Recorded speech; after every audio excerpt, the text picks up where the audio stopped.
Orba in here. 4 by 20. My initiative is +7, by the way, guys. Mine's +1. Woo! Sick, dude. Selection on. Alright, welcome back to another game of Skyfall, friends. Today I'm joined by Full Service, which is going to attempt to travel across the entirety of the map, or something like that. In your last session, you had decided to go and clear a blight from a forest nearby. Having spoken with some druids, you found out that there was some sort of horrible darkness lurking in the forests of Bavaria, and decided to go and deal with it. We ended the session the moment after you had slain this foul beast, and it lays in front of you a puddle of blackish mud and oil that's sort of like bubbling and diffusing away into the ground as it starts to disappear. All of you are standing around, and if I remember correctly, all survived the fight, did you not? Yup. Yep. Indeed. Yep. So you can see this large creature as it starts to fall apart and basically just evaporate and recede into the ground. What do you want to do? Motherfucker! Yeah, go ahead. Go ahead, guys. Let's. I was gonna say I'm gonna revert back, but before I do that, can I just real quick do a perception check to see if I smell anything weird around? Yeah, go ahead and roll that for me. Let's see what you get. Okay. And Use are my the keen oil smell for advantage? are the oil horrors still coming at us, or are they gone too? It says that he left. They left, yeah. Okay, cool. Yeah, so as you turn around and go and see them, they just kind of melt away as well. Well, that was an 18. 18. Okay. I'm using smell as a bear, so So whatever that would be. you can sense, smelling the air all around, that there's a vibrance, like a piney sort of smell that's coming back to the land, and you can tell that whatever darkness was here has now been eradicated, and it's the smell of like fresh air coming back to the lands. There isn't anything else that you really pick up as far as, let's say, like foreign or strange scents. All right, then I'll turn around, everybody, flop on my big brown bear butt, and give him the best thumbs up I can without posable thumbs. Sweet. And then I'm gonna revert back to my.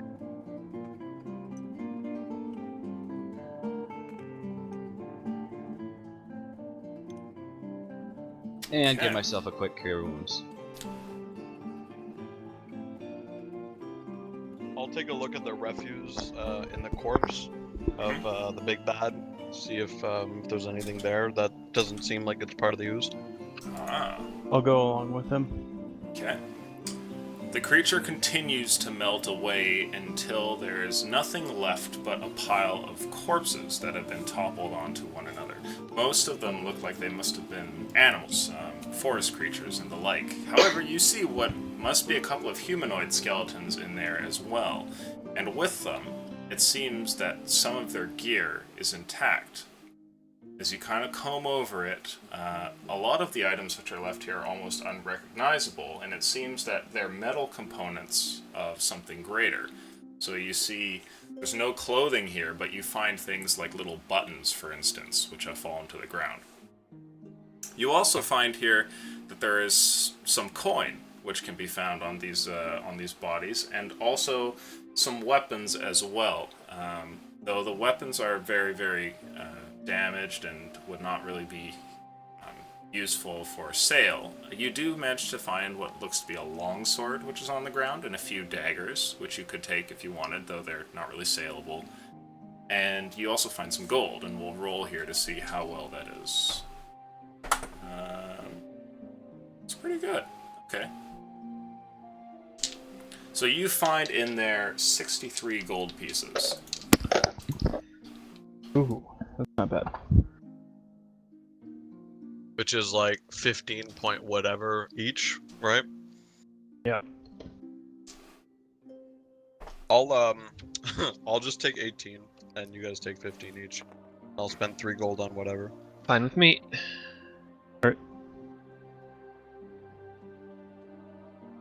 I just rolled a 11 on my heal. Okay. Anybody else need anything? Nope. Guys Aldrin feeling has good? full health. I'm all good. I'm at 11 HP right now, so I could use a rest. But we should probably get out. If I Illusion, if I look through the weapons and just kind of look at them, do they have any inscriptions, any markings, anything that kind of looks unique, or that I should be paying attention to, or are they all very generic? Interesting. Yeah, make an investigation check for me. Fucking strong suit right there, boys. Yep. 10. 10. Okay. Looking over these items, they look normal. There's nothing really odd about them. You would guess from your inspection that they're human in make, though it seems the blacksmith hasn't really left anything on them to notify perhaps who made them or anything like that. But it's clear that they're not elven or dwarven, for instance. Okay. Hey guys, weapons kind of look shoddy. You want to take a look? They seem pretty normal to me. Here's some gold that I found. And I found nothing else, right? Just gold and a few scraps and buttons and stuff like that. Yeah, you can see there's like a belt buckle with no belt, that sort of thing. Does the belt buckle look interesting? Go ahead and make another investigation check as you continue to comb through all of the Oh. skeletal remains. Oh! Why did Oh. you give me that 20? 7. Nope, unfortunately not. You rifle through here, and it seems whoever was consumed by this horrid beast was perhaps ill-prepared and not particularly well-equipped. Maybe traveling from town with a decent fortune on them, but little else. And the belt buckle seems about as ordinary as can be. So I'm not gonna find out later that it has a wish stored in it or something. Okay. You could take it with you, you never know. A little souvenir. I'm good. I'm just gonna kind of find a nearby stump that doesn't have black shit all over it and sit down. Okay. So you go to sit down nearby, and as you turn your attention away from the beast, you get to see everything else that's around you. It's clear that the forest has begun to change, and the tentacles which were wrapped around the tree trunks have since disappeared, and you can see other ones which are already on their way out, kind of receding back into the ground, other ones which just kind of like fall over limply onto the ground, and then essentially evaporate, like turning into dust which goes away on the wind and disappears. So, were there like, what were the conditions of the weapons there? Aldrin's wondering, because then he could like take them and melt them down for ingots or something. You but... could certainly melt them if you wanted. They're usable. They're combat capable. They're not something that you could really sell for much money, if Okay, anything. yeah. If nobody else wants anything, I'll take it all. Sure. Melt So- it down Need and any of that? Add to your inventory a longsword and 4 daggers. Alright. And be sure to write beside them that they're in poor condition. Yep. That they're magical. Fuck!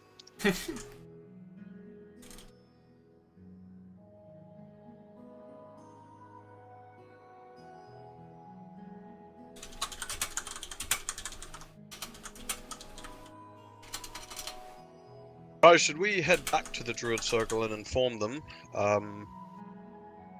I know they said they lost a comrade. Maybe they want to come by and pick up the remains and give them a proper burial?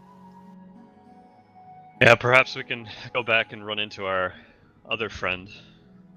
Well, he did say he would wait, right? He's waiting, yeah. Yeah. Perhaps The he'll least know we what can to do. do. And if anything, I need a good rest. I've been kind of knocked around a bit, and I feel pretty safe with him. He seems to know the ins and outs of this force, so we can head back and kind of take a nap. Sounds good to me. But first we have to check out Aldrin's camel. Or, excuse me. Aldrin, why are you We have to speaking check in out my third cat. person?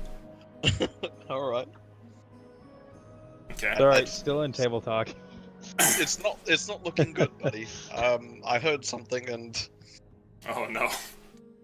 I I heard it too, but there's no proof. I, He could I still be think I can alive. actually see it. Possibly. Bullshit. I'm walking that way right now. I'll fucking tell you. It's Okay. alive. So as you peer It's around the alive. trees to go and check, you see what looks like a pile of bones off in the distance. Aldrin falls to his knee and says, "Damn you!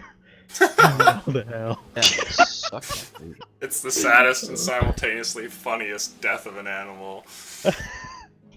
With the Planet of the Apes reference. Yep. Had to throw it in. Before they made like 26 other movies. You killed it! Damn you! Damn you all to hell! I'll make my way over too, and as I start to get there, I'll be like, "So how's the camel?" Oh, Is there like an ear or something on the ground? No, you notice that the bones have been picked clean, reduced to just like the sort of white and yellowish polish on them. All the meat has been destroyed. Whatever these creatures were that got to your camel, they cleaned it. Alright, I'll take one camel bone from it. take all the bones and make like some sick armor out of it. Oh. That would actually be kind of badass, but I don't Be know like if I can rattle carry bones. That's true. That's probably pretty heavy. Add to your inventory 300 pounds of camel. that. He can When handle it. when Lotho leaves, I'm gonna take my 2 shoddy torches, stick them in the ground, and light them as kind of like last rites for the poor blokes that got eaten, and then I'll follow them. Aww. So do I put Really one nice. camel bone in my inventory? You can, yeah, absolutely. Yeah, if you want to take one, they're basically clean, so it's hygienic at Take least. the skull. Bit of an interesting thing to take. Yeah, you can take the skull if you want. Alright, I'll do Although that. it's fairly large, but you know, you've got backpack space. Let me Okay. go Aldrin camel has a skull lot of right now. Oh, you should totally take like a femur and turn it into a club. Jesus, man, this is a camel. Let Aldrin have some time. I'll always be with you. You're also you're standing around the body suggesting shit you could do with the skeleton. Shit, camel skulls are fucking Somebody good. just, like, some dude just probably watching us from the bush and being like, "What the fuck?" Simon's like, he's a druid? Use its bones as clubs. That would be so cool. Fuck it, I'm I'll sure take a somebody's femur. done it. And they're lightweight, right? Like you can swing them fast Think and all so. that jazz. Fuck it, I'll take its femur. There it is. 2. I'll take the skull and its femur. Okay. So you go ahead and take some pieces from the camel here, which has met an untimely demise in the middle of your fight with this horrible, wretched blight in the forest. Motherfucker. What do you guys want to do next? I think we wanted to head back to Simon, right? Okay. Yeah. Yeah. So you know that a few hours from here, Simon should be camped at that little area where you had spent the night. And as you wander off, you eventually come across the place, but it's not exactly as you remember. As you kind of crest around some trees and the area comes into view, you can see this little clearing and the bit of rocky overhang that you had used as wind cover. But it looks very lived in, and it appears that Simon has made like a permanent shelter almost here. Taking a bunch of wood and bending it to his will, he's created what looks like a nice little tent, and he sits there on the outside of it with a large bonfire that's burning in front of him. And he kind of looks over and sees you all approach, and he stands up and he kind of just gives you a nod. That's it. I'll shout out in Druidic. Simon, the blade is vanquished. He Forest gives is you a clear. nod and he says, this is good. I thought I felt something. It was tough and it had many nasty allies, but Forest should go back to normal for now. I believe your friend actually might be there. So if you'd like, you can go, and we can go with you. You can collect the remains and maybe give them a proper burial. He turns over to you for a second, Carrick, and he says in common, yes, and then starts to walk in your direction. You guys go with him, or what do you guys want to do? Yeah, well, like I guess I'll anyways. I'll just go with him. escort him there and probably come right back. Okay. Simon makes his way, traversing the same path that you have for the last couple of hours, and eventually gets to this clearing where all the bones lay down different animals and what you would assume would be this one druid that Simon spoke of. Places his hands by them for a second, and he looks at them, and you can tell that there's a bit of sadness and reverence as he looks over the corpses, but he's not necessarily cold, but just kind of does what has to be done and places his hands on the earth and kind of moves them to the side. And you can see, almost as in like magical waves, the earth forms like large scoops and kind of pushes to the side. And in little to no time, Simon has like a sizable hole there, which he then slowly, like piece by piece, takes one of the bones and then gives it like a few seconds looking at it and then rests it gently into the hole, and then does so individually with each one until all of them are gone. The whole thing takes a bit of a while, and unless you guys have something to really occupy yourselves with, you would probably end up standing there for maybe half an hour as he just methodically puts these away and then eventually buries them. Can we be having a short rest through this so I Sure. can get some hit points back? Yeah, go ahead and short rest then. Mm-hmm. Okay, so I'm at 11 HP, I have 26 total, I have 8 dice. So rolling the first one, that's a sweet 1, so that's +2. Doesn't need to roll shit. 9.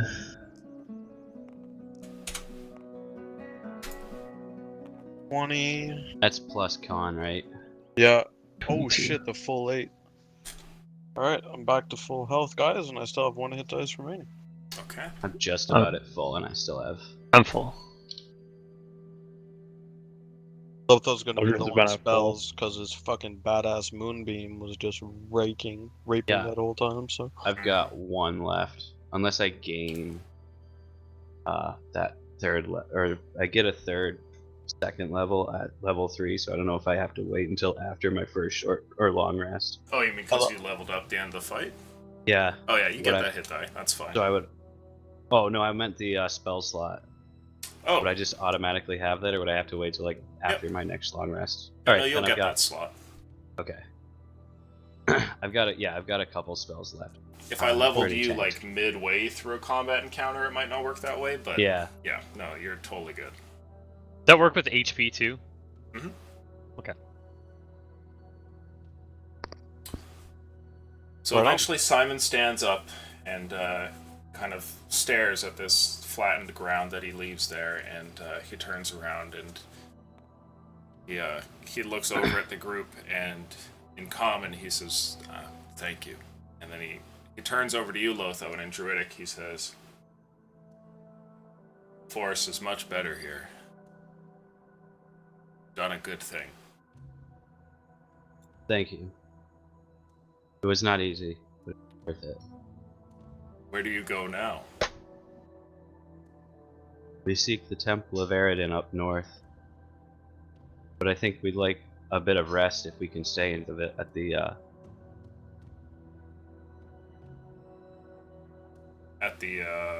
At the camp in the okay. trees, the village. Simon nods and slowly takes you guys back, leaving the area here, and then soon resumes like a normal travel pace after a bit. And Before we leave, how many graves did he dig? he dug a single grave and placed Okay, all can of I them in just druid craft like an acorn and plant it in the grave? there. Sure. Okay. That's it. Go ahead and make a wisdom check for me. Meanwhile, he gets pissed off. ooh, Just to check, that would be a 5. Oh, you rolled a 3? Yeah. Okay. Alright, so you Oh wait, no, sorry, that's a 6. you kneel for a moment and plant an acorn there, hoping that maybe something nice will grow of the horrible tragedy that's happened here. Eventually, you're all led back to camp. It's nice. The tent that Simon has constructed here is actually like considerably windproof, despite the fact that it's made of just things that have been laying around here. And the fire is easy to start and nice and warm. And all of you can, if you want, go for a long rest. Is that the plan? I believe so. Yeah. I think for Lotho it'd be best, right, guys? Yeah. Yeah. So spelled out. Yeah. I definitely need it. Okay. So, you all lay down, getting your bedrolls out, and eventually get a long rest. Simon stands watch, spending his time to make sure nothing creeps up on you as you guys do your normal watch cycle, and you all wake up the next day feeling refreshed. It's still chilly outside, and despite the fact that it's supposedly spring, there's winter's cold, which continues to linger around in the air. However, it's a relatively nice day. There's no snow falling, just a bit of a chilly wind. Simon is near the fire, kind of stretching and sniffing about, looking through the trees every now and then.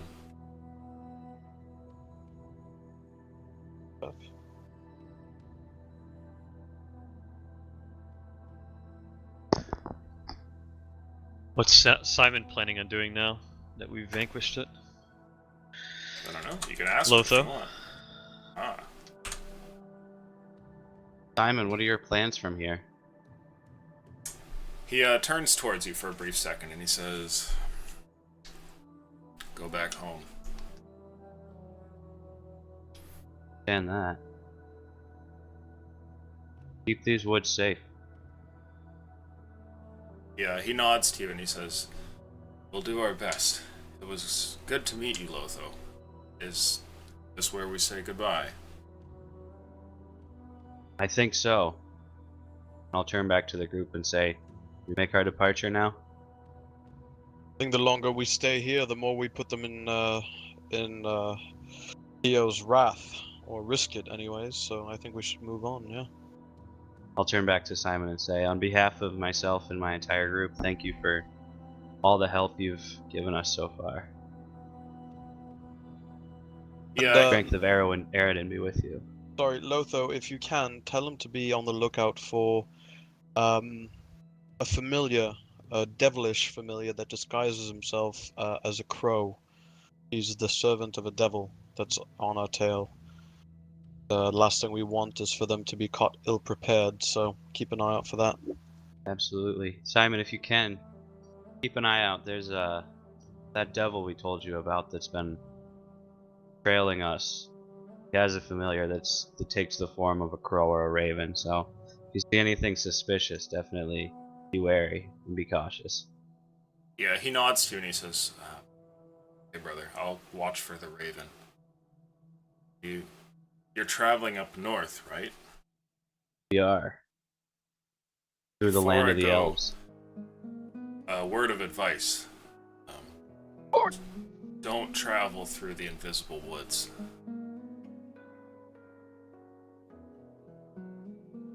What are the invisible woods? There's a great plains just north of the forests here, and soon other woods in between here and Nomentar. Don't go there. The elders speak of druids in those woods with much disdain. I wouldn't want you to run into them. Can you recommend a better path? If you think the woods will guard you, then stay in them until you can. You leave when you cannot be in them any longer. Travel north. Otherwise, you could go by the coast if you want, but folk don't seem to want to go to the cities very much. Yeah, they seem to be something worth avoiding. Always seem to get in trouble in there. There's a big city up north in the forest, actually. I've seen it before, never been inside. They're looking to avoid cities. Try and go around it. You know what this city is called? He shakes his head, and then he says to you, "Bye, Lotho." And he turns into a bear and runs off into the forest. Bye, Simon.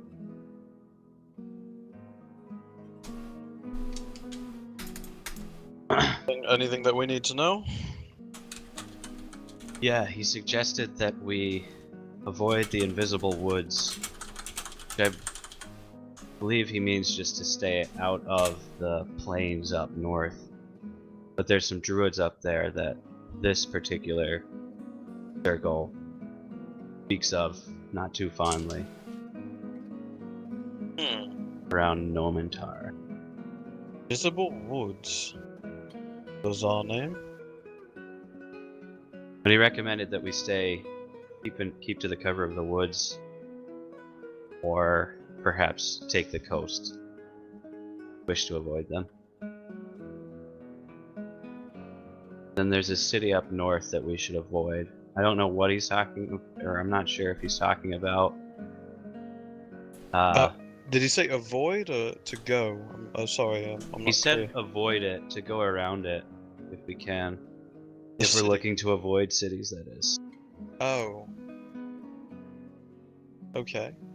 I would say based on our interaction in just that small town there, that's probably our best bet. Right. them as If much I'm as not possible. mistaken, Barian in Freehold did say that Fineston might be a place of interest for us, so I guess we'll have to decide for ourselves once we're nearer.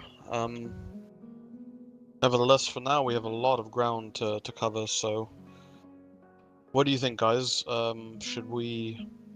And I kind of take a look at the map with Aldrin and everyone else and go, so we can either go through the plains of Noveria, through Kuzul, and there seems to be a kind of narrow path in Kuzul heading west and then back north. That might be able to cut some time and stay out of the woods of Normantar, at least until we're around here, and then we can cut through. Or we can just do a straight shot. Do you think there's any smugglers up here?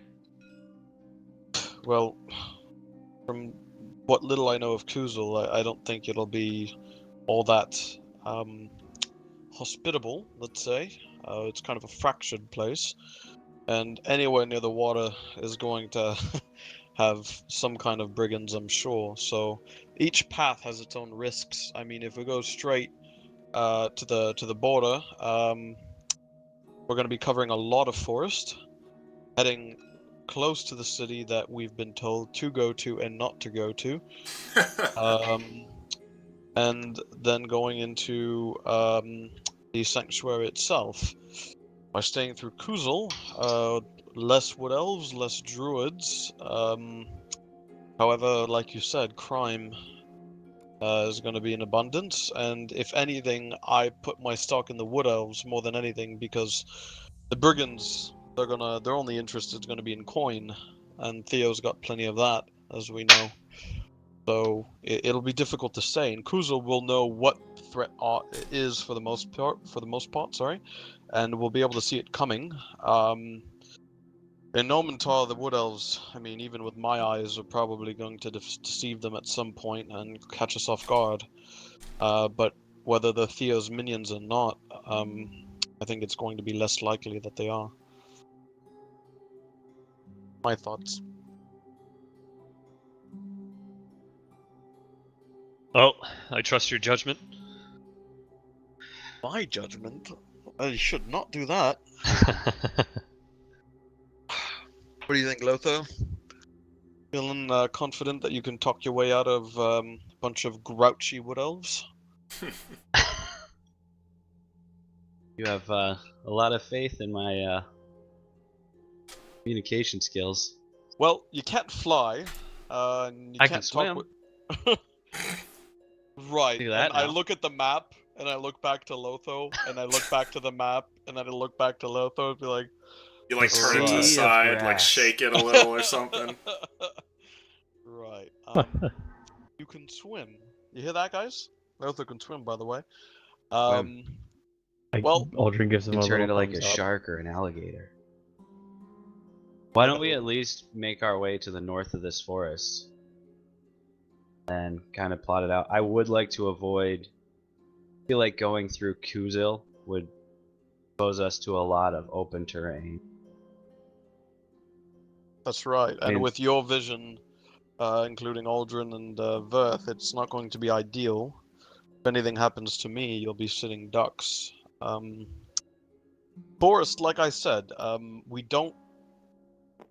not going to be able to see the threat necessarily, but we can be fairly confident that with my armor and Lotho's druidic language, that we can at least start a dialogue, at the very least. And the fact that they would probably be not too inclined to serve the devil would probably be in our best interests.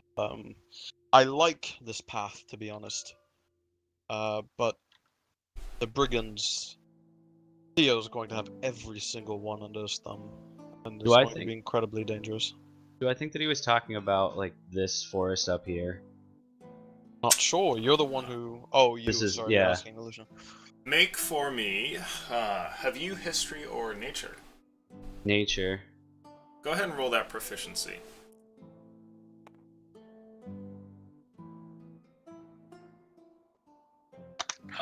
4, so 19. Wait, 4? Yeah, he yeah. probably means a +4. Plus 4, yeah. Oh, sorry. Okay. So 19. For some reason, I didn't register the 19. I have a and I'm plus 15 modifier. So I'm looking at this 15 you rolled, and you're like 4, and I'm like, something's not matching up. Like, I don't know. I added the digits. Right. I have That's how it works, right? 18 wisdom. So 19, yeah, 19 total on nature. So, your area familiarness is pretty good, having grown up here in these lands up towards the north. And upon thinking about it and searching through your memory, you remember that these 3 towns here were said to be nestled in the Invisible Woods. Okay. So you know it's not something over in Nomentar. You're pretty certain that this is the place he's telling you not to go. Now that being said, despite the fact that you've spent most of your life living here, you've never wandered into the upper area there, which is actually a part of Kuzil, and actually checked out these towns. Okay. So yeah, that's definitely the forest that it was Simon recommended we avoid. Right, if I'm not mistaken, Barian said that we can either cross the Great Peak Mountains and avoid border patrols, and probably get fucked in the mountains. And there's nothing saying that there wouldn't be patrols inland. Yeah, and he recommended that we be on good terms with the elves, and I don't think that sneaking into their country would exactly be a good way to. Well, I'm not sure Start what off, the though. alternative is. I mean, we could have Aldrin bang a drum on our way in, but if we run into them, what do we say? I show them my armor and fucking hope they bend over and receive my love? You know, we're kind of stuck, guys. It's kind of a big deal. I think at least we should move right now, because I'm sure Theo knew about this blight, being that it was a source of evil, and I'm sure he knows that it's gone. So he can probably pretty much pinpoint where we are right now. Or close enough. Well, for sure he can, because if he knows all the Blight's locations, and he saw us in Borden, then he definitely knows where we are. So I think heading north would probably be our best bet. And he doesn't know where we're going. I think that's our biggest strength. Right now, if I'm thinking about it, last time he was able to see us, we were in Baccaral, and now we've shown up here. So So at the he's very not least, he's he not thinks stupid. we're going east. Well, east, Ish, northeast, whatever. northwest, east is I the don't other know. way, Lotho. I was a farmer. You um, silly kid. I turn into animals. The best excuse for fucking something up. I was a farmer. Get off my back. Not that the sun means anything to you guys, right? Setting in the west and all that. All right, so It just I mean, needs to be up. Oh, Billy, So can you change your TeamSpeak name thing there? sure, sorry, I never do that. Awesome Possum, thank you. Awesome. Why don't I throw up a quick pass without a trace so we can skirt up to the top of the forest, and then I think Ooh, probably there's just spell. a straight shot to woods is gonna be. Yeah, you know, My I say preferred. we at least go into Nomentar, because I'm sure. Look, Theo in the world of man must have some confidence. In the world of wood elves, I'm sure he kind of moves with a little more caution, or at least I hope he does. So I think you're right. I think we just do a straight shot into the wood elves and take our chances with Mhm. between this armor and our cause. And our experience with the Druid circles and knowing the names of at least Barian and Simon. Not that they would know the Wood Elves all that much, but at least our affiliation with Eridan might not get us killed. What if we bring a gift? An offering? That's a good idea. What do you have in mind? Fuck if I know. Do you think elves like doors? Do they like, yeah, I was gonna say, do they like shields, doors? Well, Would I- it pains me to say it, but if it's for the cause of Eridan, I can always offer my armor, but that would kind of break my heart, to be honest with you. I don't know what else they would take. Would I know if any of these northern cities up here have any sort of relations with Nomentar? Oh. Oh, let's go to From here? Emel's Basket, guys. We have a Fuck that great. place. Dude, you guys haven't been there in forever. Verth And I don't doesn't ever know wanna about go the back. Emel's Basket shenanigans. And he shall remain ignorant forever. Oh, Go ahead and roll for me a straight luck roll, since you don't have history or anything like that. Nature won't cut it. Oh, that was how about Ah. a 10? Yeah, it's not Oh. going to do it. You have no idea if the elves have relationships with the towns that kind of surround their border. Okay. You know that the elves are they're not at war with the lands of humanity, but you also know that they kind of keep to themselves. So if they do have a relationship here, it's probably uncommon, or maybe like an old contract laid down like thousands and thousands of years ago, that kind of thing. It would be weird if it existed.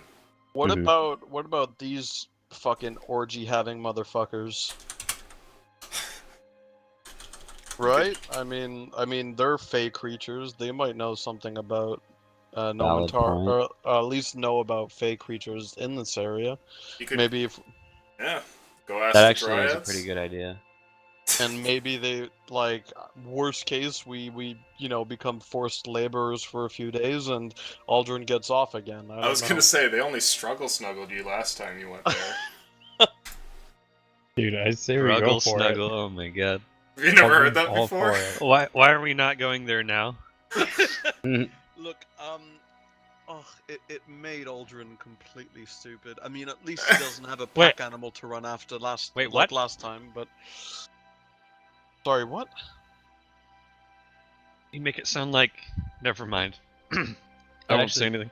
that gives us more woods too, because then we have this tiny stretch of land, and then we can get all like up to Stardock just about, and then we can just like zip right into So Yeah, you don't want to go to Nomentar. Emel's Basket, and I put like my most devilish grin ever.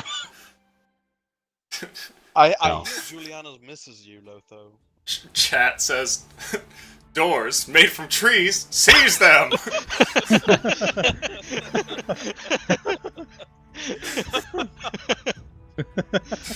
Damn it. Put a flower on it, make it look natural. Yeah, exactly. Little This green was ribbon. bark. It's bark from a great oak tree. It's and deadwood, I shed it swear. Naturally. But there's a handle. It had a doorway. I don't know. One of the trees leans over nearby and just looks at you with like an ant face. All right, so I think Lotho was onto something. I like the idea used of talking to the cover of dryads. forest. Cover of forest to here, and wait, fucking ball sack, bitch, mother cock. Edgar, was he in Hillcrest? Where the fuck was Edgar, guys? I think Edgar was in Nestock, I think. You got it. House. Yeah, that's a So way definitely not close. Because I'm pretty sure, like, Edgar just seemed to know everything about everything. So I was like, maybe if he's on our way, but It's a storied old man adventurer, dude.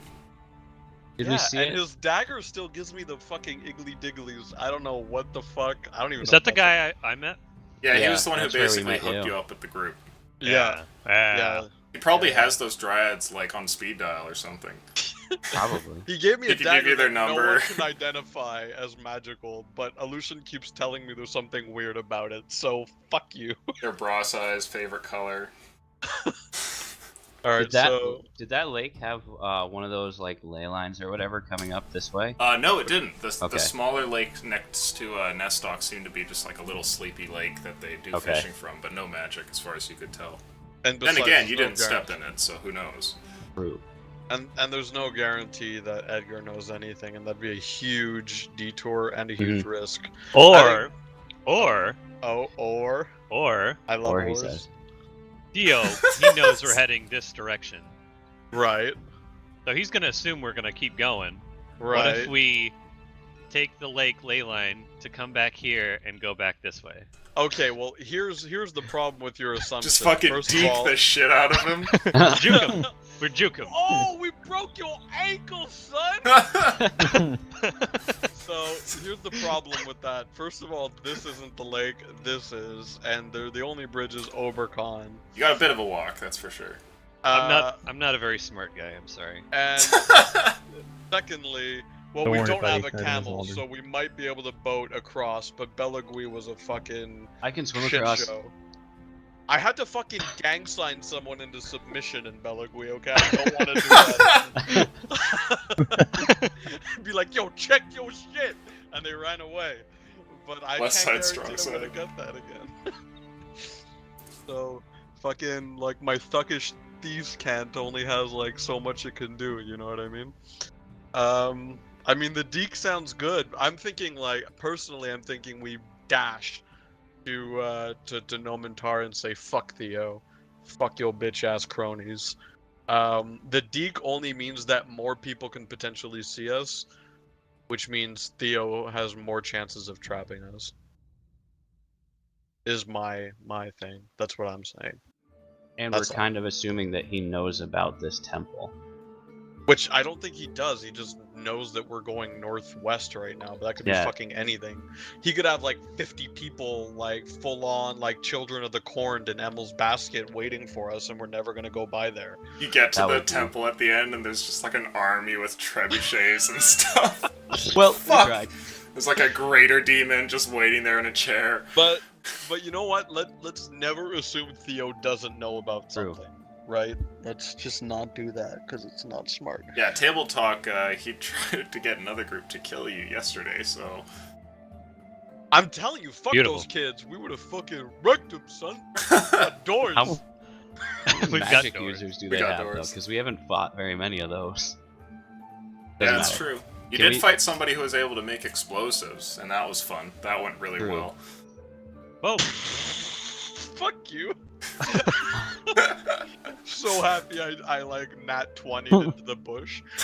Bye-bye, motherfuckers. Lotho still has like a piece of metal hanging out of the side of his forehead. Hell yeah. Like an No, eyebrow I missing. wouldn't. Looks like fucking Big Boss from Metal Gear Solid 4, just like all fucked up with the black Oh, card. have you guys ever seen Hot Rod? That fucking scene That's where what he's I was got thinking, yeah! Oh, a fucking piece of metal Hospital? hanging out of his head. Yeah, so I was Oh, man! Which working one on my really grinder cool last night, and a piece of metal flip hit me in the eye. Right in the eye. Whoa, dude! You just Is ran it over a noticeable? really small bus. It's a really small bus, man. Hospital? Trash can! Thanks! Thanks, man. And then you can see the last frame is him like fighting with one of the nurses. Bill Hader. What a Ugh. fucking champion. man. I love that movie. Alright, guys, fucking. Can I this make a way quick or perception this- check to see if there's any ravens or anything in the sky? Since we've been Please. standing around for like an hour. Talking about your plans. That was And almost the 20. You have no Almost. idea. As you look Perfect. around, you don't see any, but who knows? Should have told me I could use my eagle vision. Pew! should have. I can't really see. Only see 60 feet. Right. So, what's our plan? We should make one quick. I personally think Verth has a good idea, but there are 2 choke points to Yeah. get to this lake. I think it's too dangerous. I think we have the cover of the forest, which means that, you know, anyone who gets hired by Theo is going to have to move and have to find us. We have 2 Outlanders to help us guide us through, You know, and a fucking druid. with another passive quick option, without a though. trace. That's fine. Yeah. But instead of going all the way around, we just Oh. hit this little section of woods near Wolf's Peak because it's like right there, and just skirt around the edge of the mountains to jump. Ah.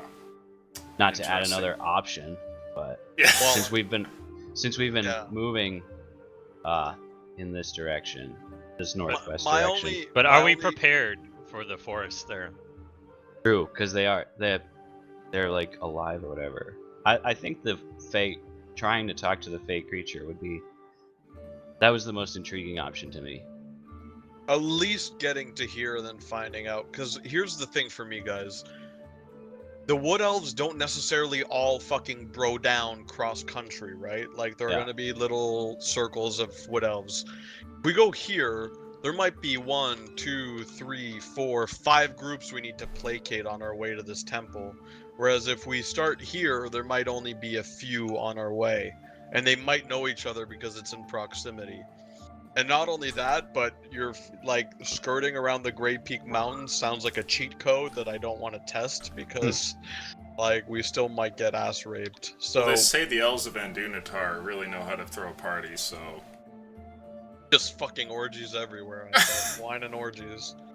And Barian suggested we don't stay too long in the Well, forest Barian, anyways. I asked him like he said current Barian would go here and try to negotiate with the border. And adventurous Barian would fucking beeline it, going Yep. like visit Fineston, which he said is a beautiful and magnificent city. Do you and remember then the go exact here. point on the map where he pointed? You're One of asking you me? should. Yeah. The Outlanders here. should. Where along the border? Yeah. No, but he suggested a straight shot when we talked to him, so I'm guessing like this. you can roll intelligence here if you want to try and remember. Just a straight int check. 3. Oh, Savage. Yeah, you're not sure. Somewhere along up there. I think he said we had to go through Marenheim, actually.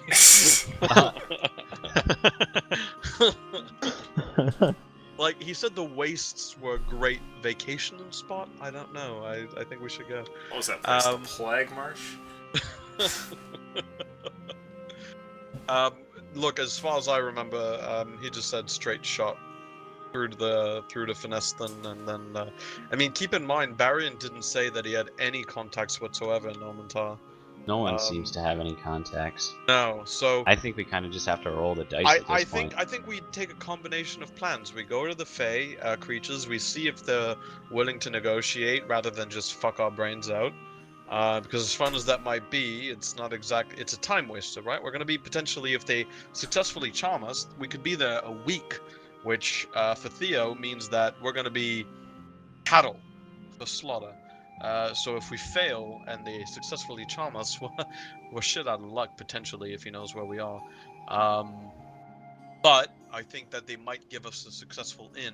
The only thing is, Fae creatures, I mean, every single druid circle we ran into warned us that they're fickle and fucked in the head. Yeah. I'm not even sure if we want to test that and just at least present ourselves. We can even wait and have a very public campfire. Sorry, not a fire in the woods, because they might get pissed off. But Drum maybe circle just- is what I meant. Right, maybe just have a camp and be very open and very obvious. Maybe Lotho can druid craft a bunch of shit all over the place, telling them where we are, and let them come to us. Therefore, they know that we're not there trying to sneak by them, right? So someone said it might seem illegitimate to try to sneak by them. So I think if we make ourselves known, we're not going to sneak past wood elves in their own forest. It's not going to happen. So we might as well courteous about it, I guess, and have them escort us, and hope that we can persuade them that we are followers of Eridan. Yeah, that probably. Table talk. Does the majority of the people believe in a flat Earth or a round Earth? Oh. The Flat Earth Earth is or obviously 27. flat. Oh, okay, just making I mean, sure. when you look off in the distance, it's clearly flat. You fuck. Never mind. I don't know why anyone would think it's round. Jeez. Is it a globe? Is it a fucking globe? God damn. Alright. I say straight shot. Let's go. I don't think the dry. I think it's too risky actually to try and trust the dryads because who knows which way they're gonna. Well, look. They literally raped us last time, so I don't know. I don't know why. Well, it was consensual. She asked if I could touch her, and I did say no. I mean, I don't regret it. I don't regret it. She I did- asked, and I said no. It's consensual. Consensual fey rape. I can resist them better now, but Well, that's the thing is, I noticed that compared to, especially fucking Aldrin, I had a kind of natural predisposition to being able to resist them, so I don't Hey man, think don't that we're knock it till you necessarily try it. stuck. If we go to the Fae, but I don't know what they can tell us. I mean, even if they tell us, oh yeah, go visit fucking Ploppity Plop in Nerntar, he's fantastic, and we go there and Ploppity Plop wants to fucking kill us or send us to another dimension or whatever, we can get fucked. So I think we need to get the fuck out of Skyfall. okay. So Theo's straight shot. agents are all over the motherfucker, so let's just leave and deal with the goddamn wood elves. I fucking hate elves, but I hear wood elves are kind of nicer, so, you know, maybe we have a better chance there. I'm in 100% agreement as long as we just move. Okay, pass without a trace. I snap Yes. my fingers and point at him. Okay, so are you traveling directly north here then? Right to the edge, and then you're going up? to the forest. Straight like, ahead. Yeah, and then boom. Okay. Yeah, as Let far us as we can see in the how north things go. forest. Crack my knuckles. Pass without trace to try and lose him there. With Okay. 2 Outlanders. With 2 Outlanders! Everybody please roll stealth then. Plus 10. With advantage! Because I got magical armor! 29. Oh, Holy damn, son. balls. Let's see how shitty Aldrin rolls today. So I have advantage. Yeah, because you guys get to add a Good 10 thing on. Nat I have 20. Holy advantage. Alright, I have a 25. Aldrin got a 1. There had to be somebody That's who a fucked 2. it up. God damn What? it, Aldrin. Yeah, I Oh, have you didn't get a nat 1. 2 and then -1. Oh, Okay, gotcha. so you got an technically 11. got an You're at 11. 11. You're at Okay. 11 with the pass without a trace. It's plus 10, Aldrin. So Okay. yeah. Oh, okay. Well, as you Aha. would imagine, your injured dwarven friend with a bum leg in the heavy armor is not exactly fantastic at the sneaking, but the magic helps quite a bit and reduces the noise as your group tries to make its way off. The next few days are rather pleasant, actually, and you travel through the forest without being attacked at all. So let me see here. You guys go. It takes you roughly about 6 days, during which there's no snow, just a cold wind, and you eventually get towards the edge of the forest, briefly traversing across a road that seems to be a large dirt path that winds its way up into this other town on your map. And here at the edge of the forest, you can see what looks like a set of plains that spread out in every direction. So if you guys are using... You're going through good berries, are you not? Yeah, I've got those. Okay, so let's see here. Lotho, while we're Yeah. in the woods, would you mind druid crafting a bit of, I don't know, flowers and shit over this door in case we gotta hide? Sure. I'll work on that a little bit. Badass. Never Wow. seen someone use a door so creatively before. It's reinventing the game as we know. Guys, do you think the elves would want a shrubbery? There's a thought. Probably better than a door. Right? Make it a little more every day.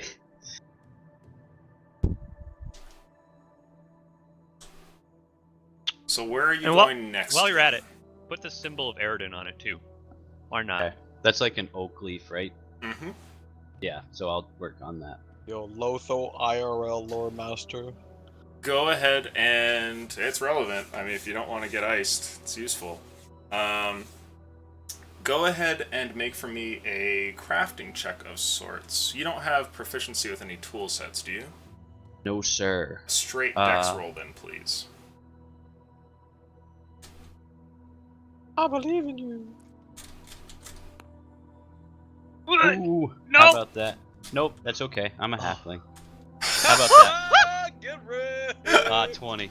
Thank God. Wow. Okay, yeah. Straight from the 1 to the 19. Okay. Boom. So you go ahead and you try working away at the door here, and after a moment, you've managed to camouflage the whole thing. There's now greenery and vines and everything that drape over it, with a large central motif to Eridan at its center. It's blatantly obvious to anybody who knows about the Firstborn or the first druid that this is his symbol. Though to anybody else, they would probably just think it was somebody moving around a bunch of foliage, that kind of thing. So you're all here on the edge of the forest, and you know that further ahead are the plains, and you have a few options ahead of you. The border lies roughly about, well, at the speed you're traveling, maybe about 5 or 6 more days straight north. Emil's Basket, a town where some of you first met, is a little bit northwest, and straight north is another forest, one where you were once, I don't know what word I want to use, involved with some dryads. Right. Let's mess around with the dryads, guys. Do we want to just Said fucking Aldrin unsurprisingly. clean it up? I mean, I don't think we can really avoid the plains at all. I mean, it seems same no matter what. And I think going into this forest here is just like if we want to stay away from the fake creatures, then possibly getting just brain damaged for 3 days, then Mhm. we might as well just beeline it and hope for the best. Stay away from campfires and fucking just hoof it as quickly as we can. Aldrin with a huge sad Is face. it possible, Lucian, to like double time it Yes. at some penalty? Yes, so it's called a forced march, and you can double your speed, but to do so involves a couple of con checks and things like that. I can look it up for you right here while you guys contemplate your next move here, but there is a way to do it. Can I just run? I just need to run away real quick. Oh, you Not mean like like- take yeah, a quick just break? Yeah, just real quick. Let's take Yeah, a yeah. 5 or 10 minute break here then, folks. Alright, thanks. Beelining it might be good, guys. You said it was a 6-day travel, Lucian? Yeah, so at normal speed, given kind of what speed you're moving at, you would estimate probably about that long. If there was a road, you might be able to shave a day off of it, or if you try and double time it here. So if we double time it, it would be like 3 days. Yeah, potentially. Let me see. Essentially, here. if everything goes perfectly well. And would we suffer like a point of exhaustion? Is it? I guess you're gonna find out. Okay. Yeah, here we are. Forced march. The travel pace assumes that characters travel for 8 hours in a day. They can push on beyond that limit at the risk of exhaustion. For each additional hour of travel beyond 8 hours, the characters cover the distance shown in the hour column for their pace, and each character must make a Constitution saving throw at the end of the hour. The DC is 10 plus 1 for each of the past 8 hours, and on a failed saving throw, a character suffers 1 level of exhaustion. Wow, you have to make a check for each hour. I am going to home rule that to be considerably less difficult, we'll probably make that one check, and you're gonna have to pass a DC of like 15 for a day. Yeah, so that's basically what you're up against. And if you fail, you get a level of exhaustion. But we still complete the day at the pace. Yes, so you could do that, and then by the end of the day, you would have one level of whatever. But wouldn't a long rest just eliminate it until our next day? So the long rest eliminates it, and then the next day, I suppose you could like infinitely do it. That makes sense why they have you do multiple checks. Yeah. Interesting. No, there's must be a more elegant solution here. I would rule that after your long rest, if you force marched and failed, that you would.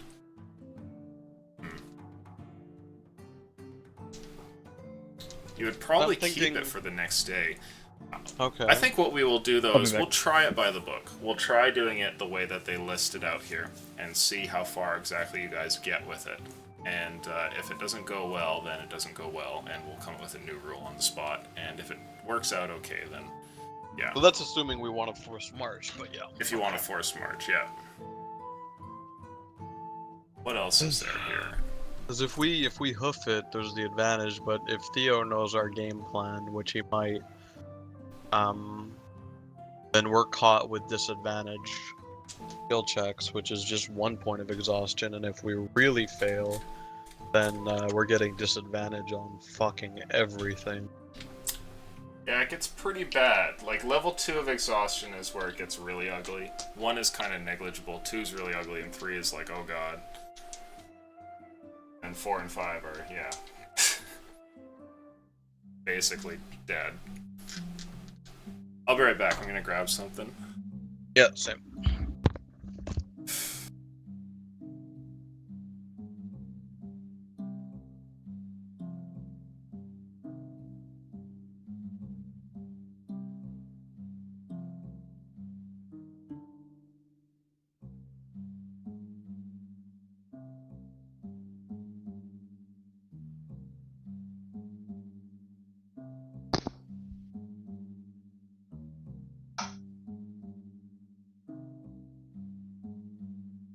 Right, I'm back. Gone.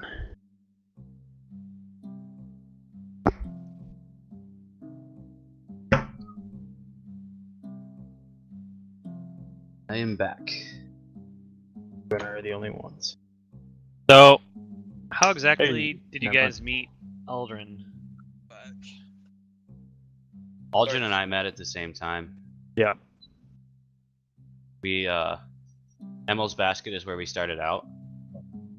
Like I was playing Leon, the cleric, and we had Sloth, who was playing Phineas Hauser, the evocation wizard, I think.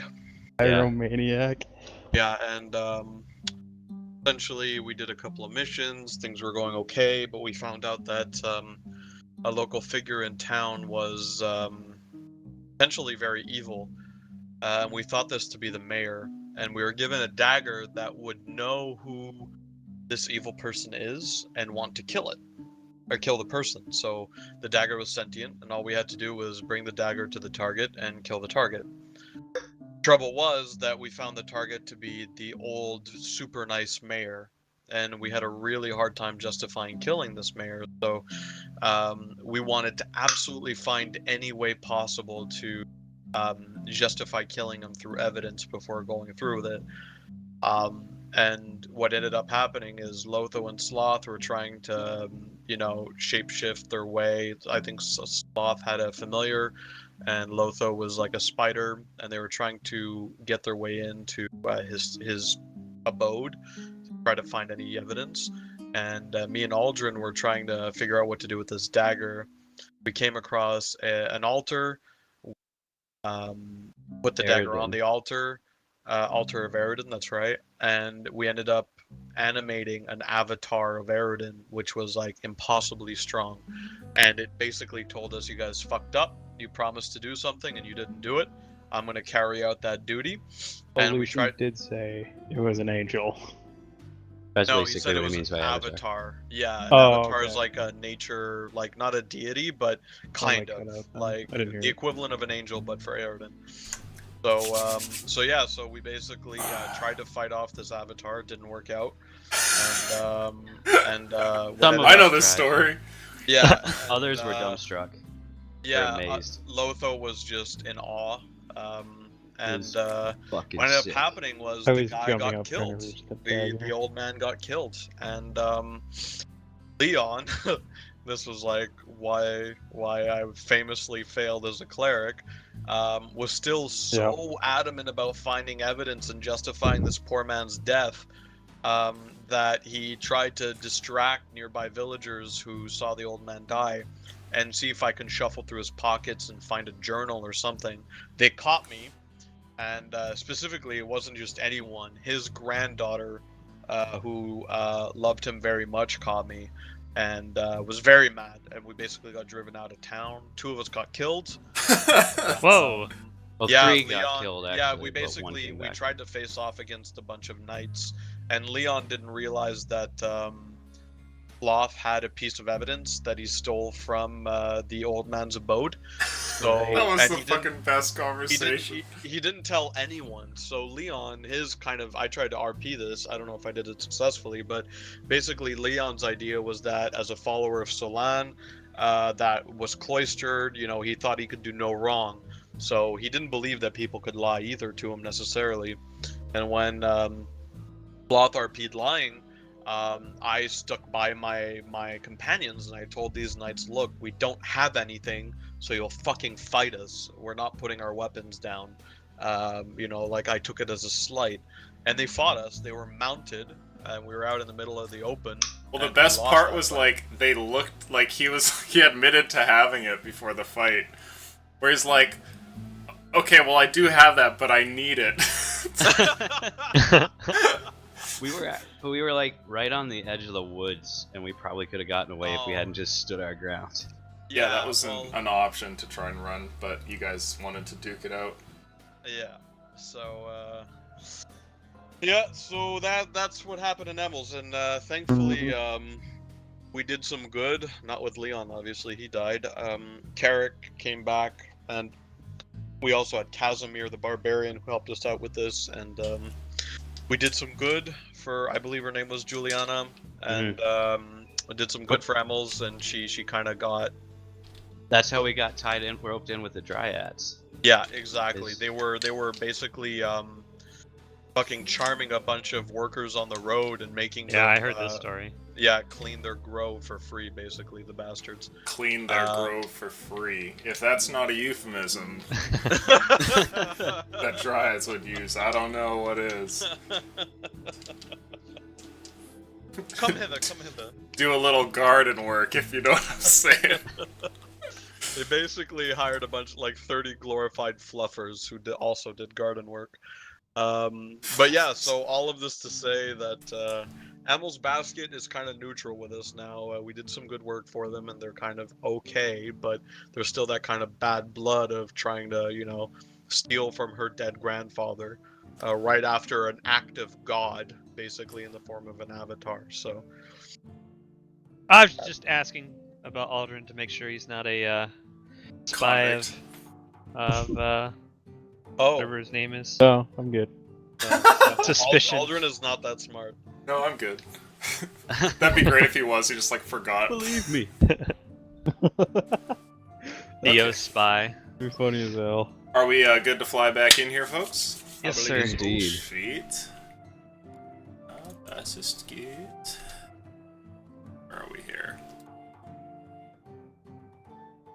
Perfect. Okay, so before the break there, you had made it just to the edge of the forest, and we're kind of standing amongst yourselves, getting Verth's door all nice and pretty, and deciding where to go. You have Emil's Basket nearby, a place which could maybe offer information or refuge or some sort of aid, but obviously has a bit of a history with some of you. There's a straight path north across the plains. There's the Invisible Woods, which sound really fun. There's some other woods over towards the west. You have plenty of options. What do you guys want to do? Right, guys, so we were talking about a forced march. I was thinking about the pros and cons of booking it to Nomentar at the cost of our health and safety. And the way it's going to work, Table Talk, is there's going to be a con check, a DC of 10 for every hour over 8 hours that we decide to run. And the DC will increase by 1 for every hour, so it'll be 10, then 11, then 12, then 13, and so on. And if we fail that check, we get a point of exhaustion. And telling you, for those of you who haven't played D&D before, exhaustion is fucking nasty. So we can either hoof it and cut the time presumably in half if we're very lucky with con. I don't think any of us are in the negative for con. Nah, I think we all have really good cons. Well, I have a +1. I have 12. Oh. So it's not great, but it's not bad. As you saw with me nearly dying every fight. You know, I mean, that's the thing, is if Theo already is gonna catch us, my question is it worth cutting the time in half and potentially being at disadvantage for everything and then fighting Theo, or trying to cross at a healthy pace? And if we're caught by Theo, we're caught by Theo, and we either run and break away from him or fight, but at least, you know, we're in our... We don't have any handy... We'd be at our best, fighting. pretty much. Exactly. So that's table How about- talk, our options. How about we go until one of us hits exhaustion and then stop and rest? Like 1 point of exhaustion. Yeah. I We could think do that's that. totally possible, yeah. And so we might just stop right away and not get much further, but You And never then- Potentially. know, right? You could get a couple of extra hours and Yeah, maybe a couple shave like extra a hours. day off of the travel. And then At if least we better. don't force march the next day, our long rest, we We'll might fix be able one to level. wipe the exhaustion, right? So Yeah. So, you know, at least the next day we won't be at a disadvantage. But if we're hit in the evening or at night, then we'll be fucked. And if I'm the one that gets the disadvantage, which just statistically with my +1, that means my perception is at a disadvantage, and I'm the only one that can see long distance, right? So keep that in mind. I'm down with the 1 point of exhaustion, but statistically, just odds-wise, I might get lucky, but knowing my rolls, who knows? But if I get 1 point of exhaustion, I'm at disadvantage for stealth and perception, which means that if I'm standing watch, we might get got, basically. I might get good rolls at disadvantage, so, you know, just keep that in mind. I'm down with trying it, though. I was able to fucking leap onto a roof with a DC of 15 when it mattered most. So, you know, this, like, I'm all about rolling the dice. I can probably help you with that. with like a bless, or not a bless, but whatever Like spell that enhance is. ability. Oh. That's a very awesome spell. I find it. There we go. And like increase my con or whatever. I don't know how it works. Yeah, I could give you like Bear's Endurance, which would give you advantage on con checks for an Wow. hour. For an hour? Okay, cool. Yeah. I'm all for it, man. I mean, that would be burning my second level spells, but if we take a long rest every once in a while. Well, we do it at least. Don't do it for the first one because the DC is low. Yeah, Um, as we jump up, then. Yeah, and then maybe after the second or third attempt, you cast it on me, and worst case, I get a point of exhaustion. Can't you cast enhance ability on me again for like Dex or Yeah. whatever? And I or could give you wisdom. Yeah, I could Yeah, give you and wisdom then to at hit least your my eyes perception. are working, you know, even if I'm exhausted. Okay, cool. That would the give you druid- straight rolls. Straight up fucking like I gotta bring it though, so. Tim the Tool Man, Druid Lotho. Love it. Eyes of the There's no- hawk, body of an Auschwitz victim.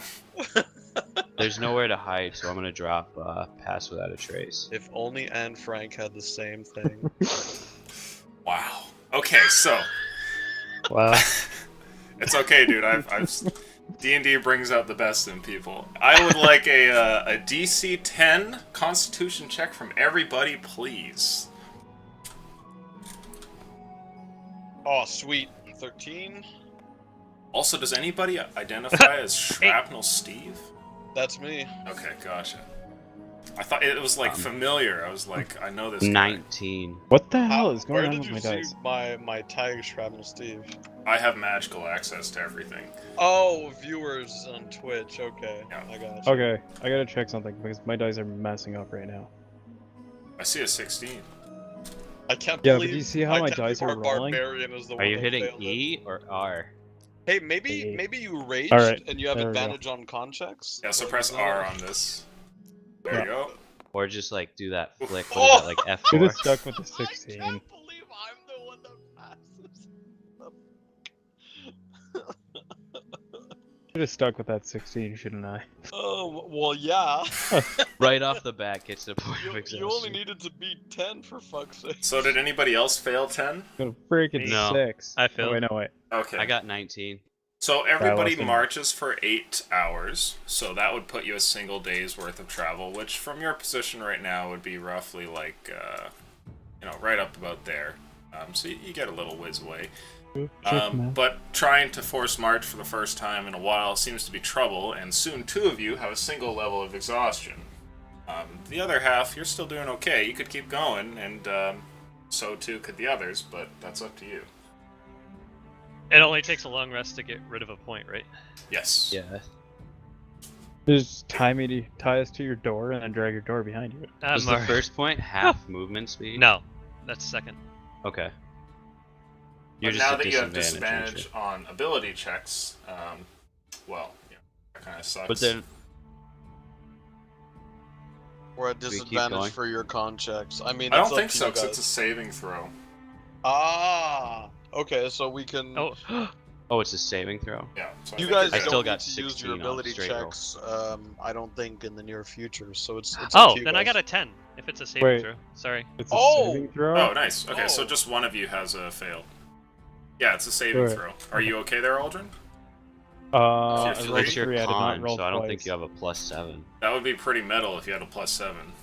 I wish. I only have a +5. Okay, yeah, so you still have a one Only. level of exhaustion. Pretty metal. I love it. Yo, a fucking con save of +7? That would be metal. That's like, you could go and, like, fucking SpongeBob episode, like, have a cup of nails with no milk and be fine for breakfast. Dude, screw the cup. I'm going for the bowl. It's a thing, look it up. Let's I believe you. It is a thing. let's go to level 2. If he gets level 2, we'll stop. Sure, Yeah. roll again. Alright. Everybody roll again. You now have Good to get luck. an 11. Part of the cards. I failed. Oh, I Watch got Aldrin 11! get boned! Ah, I he failed. Wow. You rolled I'm another starting to hate 3. this game already. I got another No 3. way. So those of you who couldn't get a There you go. DC 11 on a con saving throw now have another level of exhaustion. I Or got your an first 11.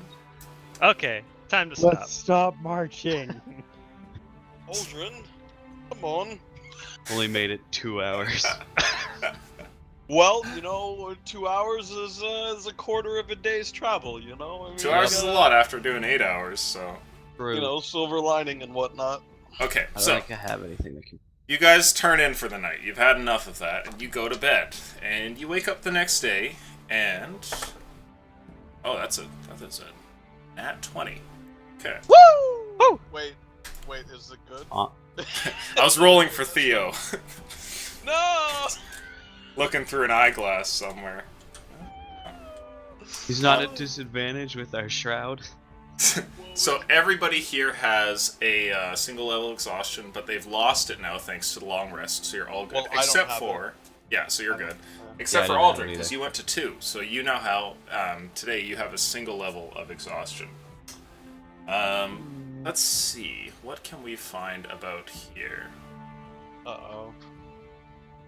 What does that mean? As you are traveling along, you go to do some more marching to go further up north towards the land of the elves, and you come across something. What looks like a destroyed caravan, which is in the middle of the plains.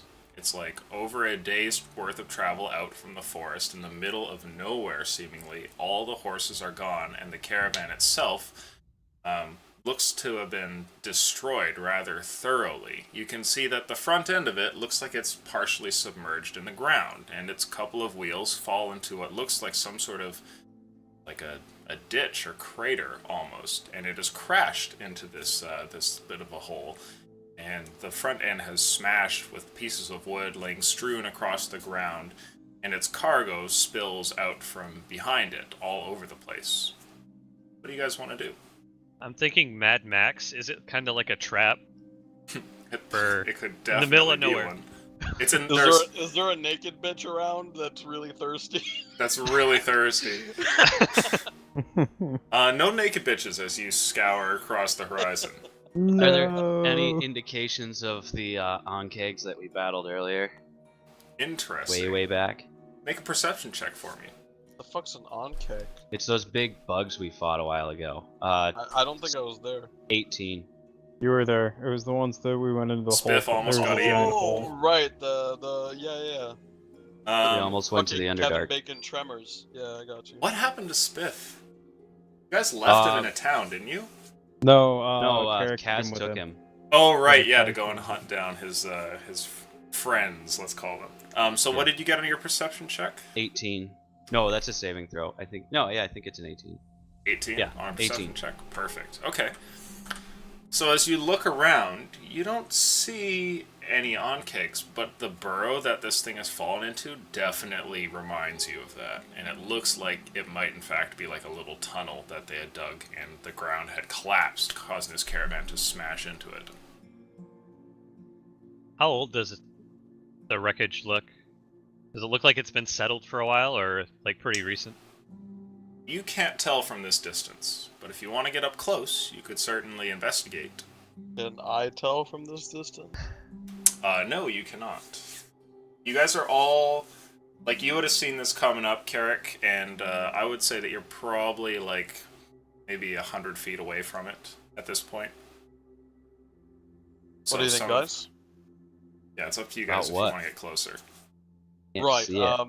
There's a caravan. It looks pretty ransacked. About 100 feet away. We can go Crap. visit it, but I don't know if we need the trouble. The hell's a caravan doing up here? Question. They No don't- roads around. Yeah. Is there like even like a rough traveled path that I can see? Go ahead and make a perception check for me. Do I get advantage with my armor or whatever? Reza, guide me. I see like the grass. That is a 15. Wow. Yup. Plus 6, baby. As you look about, you can see that there are tracks, in fact, and you're limited really in detecting exactly where they go because of the fact that you're far away and looking at them at an awkward angle. But it seems like they were traveling from somewhere in the east towards their resting place here.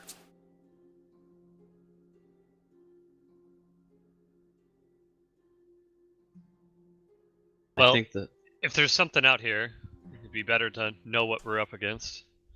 I don't want to just ignore this. What do you think? Well, if that's the case, I'm gonna stay very, very far away. But you guys can go ahead and muck around in the I think the berry risk caravan. really if you- outweighs the reward here. I don't think it's worth it. Seems too conspicuous, I think haste is more important than anything. And plus, I don't know, you guys remember those bugs we fought just before we got to Soulsland? Birth, you weren't there, but Aldrin and Carrick, I imagine you guys remember. About it. Yeah, this looks Like their eerily work? similar. Huh? Looks like their work. Yeah. Well, personally, these things thrive on movement, right? So if there's any movement near the caravan, they'll know right away. Not to say that taking a wide berth is any better, but if it is a trap, there might be people on it. So if we're assuming it's the bug berth, we'll hear them coming. There's a tremor. We'll see kind of ground get displaced. How fast Well- do they move? It's not quicker than you can run. from my experience. But the tunnels are deep, very deep, and they try to pull things in. Last time we had the advantage of nearby trees, and I gestured to the plains. Don't exactly have that advantage out here, so you know, it could be just as simple as throwing a dagger or a stick at the ground, hoping it comes up and fighting it off. But if we were able to take it out before with the experience we have now, I don't think they should be a problem. Like I said, I would just take a wide berth around this thing. I don't think it's got anything that we need. I agree. If it's a trap set by people, they're in there or in the plains right now, you know, on the stomachs and cover. I don't want them following us if there are people. It's a plane. That's the advantage. They won't be able to follow us without me seeing them. It's up to you guys. If you want to go approach it, I'll stay a healthy distance back and I'll support you, of course. If it's the bugs, I can just throw something over there. You said 100 they're feet? well, a little closer, perhaps. The bugs would be underground. Well, you said they're drawn to movement and attention, Yeah. right? They were last time that we fought them. Yeah. I could throw something, and if we can notice anything from over here, we'll just stay away. Okay. Alushan, up to you, can I check specifically, like, how are the plains? How do they look? Are we talking about like typical plains with tall, healthy grass, and then like a trail from the caravan? Is it short grass? So, you remember seeing that around here, but given the horrid cold weather, most of the grass has wilted away and died, leaving just like tundra that expands out towards the north. Forgetting it's Everwinter. Fuck. Exactly. You can see the occasional, like, perhaps dead or hibernating bush, and sometimes you pass by what looks like a bundle of trees or a lone piece of vegetation, but otherwise it's just plains, sometimes like a rolling hill here and there. That's it. And I don't see the telltale sign of disturbed snow in the form of like a tunnel kind of pumping out of the ground, anything like that. No, you don't. Perhaps a good or perhaps a bad thing. Is the ground frozen? Like, I don't know. Yeah, it kind of crunches a little bit as you walk on it. That'd be more difficult for them to burrow, maybe. They might even be dormant. Possibly. I say we just keep our wits about us and take that wide berth and keep moving. All right. Every second we stand in the open, we're Well, you know, sitting ducks. maybe we take a hybrid of the plans. We take a wide berth, and I keep an eye out, and we scope out multiple angles of the scene. And if it looks okay from the back, side, and front, then maybe we alleviate some of Verth's concerns and just quickly clear it out, make sure there are no enemies. Yeah, I can keep. Because if I we can just keep- approach it from this angle, we're blind on the other side, right?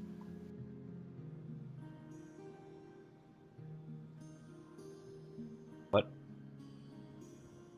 You asked me what? Yeah. What do you mean? Okay, so if there's a caravan, right? Here, I can draw it for you here, actually. Behind the caravan, we cannot see, right? It's a wreckage. Okay. So my thought is that if there is an ambush, that whoever is going to lay the ambush is going to be behind the caravan if they're people. So by taking a wide berth around in a kind of circular motion, we might be able to look at the side and the back of the caravan, angles that we don't currently have access to, and see if there is in fact some kind of defense set up or if there are people. If there are, we fight them on our terms in the open terrain. If there's no one, then we know it might be a natural phenomenon or insects, and then we can kind of get in closer. That makes sense. But you see, Okay. right here, we have angles to here, just table talk wise. Yep. We don't see necessarily what's there. So there might be dudes right now waiting, right?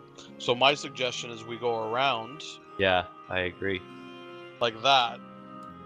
We're still just as exposed, but rather than running into a trap potentially, we go around, and then from here, if everything still looks good, then Verth is right. You know, we might want to just make sure that this is clear. We go in, maybe we find good supplies, whatever. For me, I'm like, if we go all the way around, we're gonna know there's no one there, and if there are insects, they're just roaming and finding people, so they'll find us anyways. Being around here isn't gonna help, and I don't think the Yeah. supplies are any useful either. So I don't like the idea of approaching it directly anyways. personally, I'm cool with just wide berthing it and moving on. But Verth, too. if you think it's enough of a potential threat to clear out, then I'm on board, man. Take a walk around. Okay. So we walk around Aleutian like that. Okay. Give me 2 seconds. Oh fuck. There's a stealth roll in this. I think I should probably stay behind. There's nowhere to stealth. We're in the open. Oh, okay. And for so me, yeah. because my Don't armor worry. is now like Except for him. white and You're in heavy armor, right? Yeah. You can't have double disadvantage. You're alright. You're already at disadvantage. It's okay. That'll make him feel good. Don't worry, you don't get double disadvantage. Okay, so you guys go taking a turn around the right to go and see what can be found. And right about here, when the angle changes, you notice something. Everybody please roll. Actually, no. Those of you who have at least 120 feet of vision, make a perception check. One of us. No. And 10. blown by. That would be like here-ish, I believe. A very strong 10. Wait, no, 20. Right. There we go. A strong 10. And what were the other numbers? Zilch, because I only have 60 feet. Yeah, I and only no have one 30 can see feet. further than me. No one can see more than 60 feet. Oh, everyone has under 60. Yeah. Well, it was 60 if you failed, Yeah, 60, and 30 if yeah. you failed hard, yeah. So, Carrick, with your beautiful 10. Oh boy. Okay. So you look over and you can see that the caravan is not exactly how you would imagine it. And on the other side, instead of finding maybe like a caravan door that would lead into a little, perhaps like a storage passage or something like that, the wall is more or less missing. And there are torn up pieces of wood strewn about the place. And what looks like frozen blood that lays on the frozen tundra ground. You can see that there seems to have been a battle here. And there is a dead Ankeg corpse which lays next to this this caravan here, along with a couple of humanoid corpses as well. And it looks like they've been here for some time. You're not sure how old because of how far away you are and because a bit of snow has flown into your eye, but it's clearly not something that happened a day or two ago. You can see a hole by the ground where this Ankeg seemingly must have burst from. It's like partially submerged in it, in fact, and its corpse kind of like hangs to the side of the hole here with a spear that runs straight through its torso. Okay, I described this to the party, and I go, okay, Veth, I think it was just a kind of run-in with the nearby hostile insects. I don't think we should get close to it. No looty loots. Fine with me. Okay. A little uneasy, but I'm still fine with it. So you guys are gonna just go north and forget about it? I think so, yeah. You know what? I hear Verth's hesitation, and if you guys are cool with it, what I want to do is I'd like to stealth and get closer enough to do another perception check and try to take a look at their armor and see what they're repping exactly. Quality of the armor, how ostentatious or not it might be, color, quality, that kind of thing. Interesting. If we get within 60 feet, I can see and throw up a spell, so, I mean... Well, if That's you let what we me wanna just do get then. like here, I'm guessing. I'll take a look. If it's something where I think the loot will be good or whatever, maybe we take a look at it and alleviate Verth, because I don't like the idea of having a trap behind us either. But I grab Lotho and I like pull him in close to me. I say, "You stay near me." Okay. And yeah, if you don't mind, Aleutian, I'm just gonna get a bit closer, like 30 feet closer, and try to see if I can check again. A stealth You're check, cool with that? please. I get advantage, right? Because it's a natural environment. You get advantage when it would make sense for that. Given that you're in like a tundra where there's nothing that you're hiding behind, no. This time it's just a normal check. If you're by some bushes and a tree or something, that'd be one thing. Almost a 20 again. Almost a 20. That's a 10. Okay. So you step forward, and there's the occasional sound of some creaking and crunching ground underneath your feet. The snowy, or sorry, not snowy, but like frozen tundra breaks underneath at every footstep. And you try to be as silent as you can, but you know that you're leaving a bit of noise. You get closer and try to examine what gear these people have. Make another perception check. Sure. 16. Okay. Looking over, you can see amongst the corpses here, one of which looks like a woman who is a member of nobility. Her clothing and dress is quite fine, though she is most horribly dead here with an arm missing, laying on the ground. Some sort of horrible chest wound that has covered her dress with red. The other two that lay down here by the corpse of the Ankeg, nearest to the hole, are wearing not only leather armor, but leather armor that has the seal of the Mace Legion on it. So they might have just been hired muscle for this lady, I guess. You can see that they are equipped, one of which has a mace at his side, another one has an axe. You can see on the ground what looks like a sword, and there's a spear that's through the Ankeg as well, so they must have been well armed. Okay, so Carrick is gonna. This is his thought process. He already knows that he's lucky that he got this close without falling 40 feet into a tunnel hole. He doesn't see anything of interest, and he thinks it's just kind of a gruesome post-battle scene. So I'm going to Pull out a tambourine. as stealthily as I can head back to the party and really suggest that we move on. Okay, so you get back to the party here, and what do you guys want to do? I love your comment there. Pull out a tambourine. Ah, yes. Guys, I think it's just some noble woman who had some hired muscle. I saw some Mace Legion thugs there, and I mean, I think it was just a fight to the death, and both parties kind of lost. So, as I'm sure Lotho and Aldrin can attest, these places are literal minefields in the sense that these tunnels are everywhere, and we can fall at any given time. We might just be falling into a giant nest of hibernating insects at this point, so I think we should just avoid it entirely and move north. I'm in complete agreement. Trust your Moving. judgment. Alright, and we head north. Okay. The scene is clearly too much trouble, and so all of you continue to go up north. Are you going to be forced marching or traveling at normal pace? Aldrin has 1 point of exhaustion now. He does. Hmm. Do you folks wanna- wish to make checks? You want to enhance ability him maybe after this check to see, like, I'm assuming he has to pass this one, right? Is this a check or a saving throw? That would be The great if forced we march. passed something. It's a saving throw. Okay, that's what I thought. This only helps checks. Okay. Okay, so... I mean, I can do it, but Well, basically... pretty much be useless. Yeah, so, like, I think we should save it. If I get disadvantage on my checks, then maybe we put it up while I'm on watch or something. How long does it last? An hour.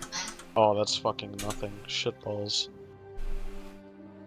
Well, let's force march an hour away from the scene at least, because I'm really sketched out by this place. Like, I do not like that at all. Well, how long have we even been marching since we first? You're moved like since our halfway last through draft? your day when you bump into this. So we still have like 4 hours left. Oh, okay. Do you guys want to just walk at normal pace, or do you want to go for some forced goodness? Risk it for the biscuit. There you go. Alright. Yeah. Alright, everybody. Roll, please. Beat a DC 10.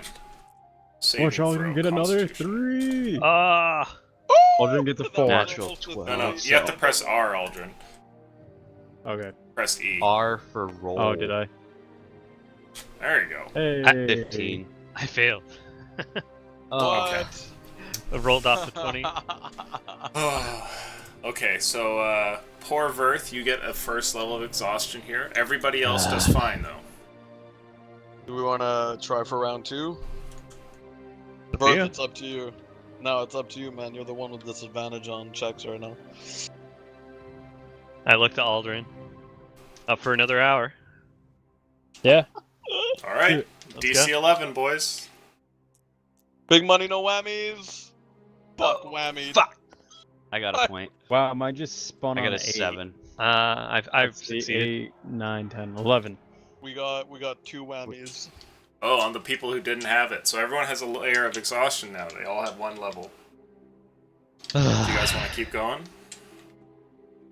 Let's take a long rest. We got 2 hours out of that. Okay. That's something. We'll Alright, eliminate so- exhaustion by resting. We're now good. 3 hours of forced march. That means we almost Mhm. got a half day for free now. Well, not for free. I mean, who knows what the fuck's gonna happen, but Aren't we at 4? There we maybe. go. Math Total is for the hard. 2 days? Math is hard. Math is super hard, dude. There we go. Okay, so you finish traveling with your forced march there and go to bed. And long resting. There's no interruption in the evening. You're not attacked by any sort of insects exploding from the frozen ground, nor do any Mace Legion members come to collect your head for Theo. You wake up the next day, and everything is fine. It is a cold and frigid morning, but no snowfalls, and a light wind is about, that's all. Thank Winter for not fucking us over. Mm-hmm. I'd say just keep on trucking. Keep on trucking. Okay. Are you guys going to march some more? About how much further do we have to go? A couple more days. Right now, it looks like Is it like 4.5 more maybe days now? about 2 to 3 days, depending. We can try our hand at Mr. Force marching again. All right, Alright. roll up, boys. We all lost our exhaustion, Yep. right? Okay. It's DC 10. God damn money, no Seven. whammies. Woo! Are you kidding No, me? sir. 3 7 for fails. me. That one. Whammies. Oh no. There's a lot of Alright, whammies let's march going. on 2 more hours and then take another rest. You want Wanna to go march for another one? 2 hours? I meant like this was another hour and then 1 more hour and then we take another. Okay. I don't Yeah. really know what checks I'd be taking, so I mean, holding on to 1 point of exhaustion Hey, my- probably won't be my- that bad. My eyeballs are working at this point, so. Yep, we can do another one. Okay, roll again. 11 this time. No whammies, no whammies, no whammies! Oh, Yes. I got 13. I think. Wait, I'm 8, at 16. I'm good. 11. We all got Ooh, it, just right? made it. Everyone's good. You guys One want to more go hour? again? Let's Yep. do it. Yeah, Okay. let's do it. Tempt fate. DC Let's 12. just gamble. Come Big on. money, no whammies, no Nat whammies. 20. Oh! Not I failed. Oh! 11. Okay, What so you happens guys if get had some a more nat one on a exhaustion. Forced march. I think we're Okay. good. Who's at 2? Oh, Okay, shh. but Okay. Aldrin and I are at 2. Does Yeah. Lothar lose a point of exhaustion because it's like nat 20? No. No, I lose 2. Woo! Alright, well, We're resting. I mean, Rest. Carrick's Long feeling, rest. Carrick's feeling peppy right now, but yeah, long rest time. Alright, you can watch Yeah, I while we sleep. I can watch. That's right. Okay, so So did Sing Aldrin and bedtime story. Or no, bedtime song. everybody goes to get some sleep, and everyone can remove 1 layer of exhaustion, but a couple of you still have 1 left, yes? Yeah. I'm back to zilch. So it's the next day, and according to the map here, if your calculations are correct, you're getting kind of close. It's coming up. The border of the land of the elves is maybe a day away. I say we don't force march because when we get there, ability checks might be important. They either that or floor it and then rest right on the edge. I mean, we can go for 1 day at least, and Yeah. not force march that way. I was gonna say, yeah, next see where we long get rest. 8 hours in. Yep. Yeah, because I mean, yeah, I don't like the idea of you guys already being exhausted. Because That's true. Yeah. Okay, so here we go. You guys travel for another day, and eventually get up to the border, the land of the elves here. It's not an immediate thing. You can see that there's a forest that has been off in the distance for a bit there, Carrick, and as you get closer to it, you're kind of awed by it. The trees are not necessarily anything different than what you would see back in Noveria. They're quite similar, in fact, but there's something about it's dense, and everything is very packed in. It looks kind of like no one's really traveled here before. In human lands, it's common to see that like the forest floor has been disturbed or something like that, but here it's almost like nature has been just left to its own devices and has never been really trodden at all. There's a strange sense of something that kind of hangs on the air. So, guys, I'm kind of getting a bit spooked out by the forest. I mean, nothing necessarily all that bad, but I figure we have two options. We can either wait outside and wait for the wood elves to potentially come to us, or we can go inside and hope we don't get raped by an ent or whatever, and that the wood elves don't take any offense. Lothar, is there any way for you to put up a sign or communicate that we want to have a conversation with them? I mean, if they're druids, I can. I imagine there's probably some, or How do you a guys good portion, anyways. How do you guys feel about just taking or setting up a campsite right next to the forest, literally on the edge? I mean, we got to be able to draw their attention there. They're gonna know what our intentions are. You know, at the same time, we're not sliding them by going in.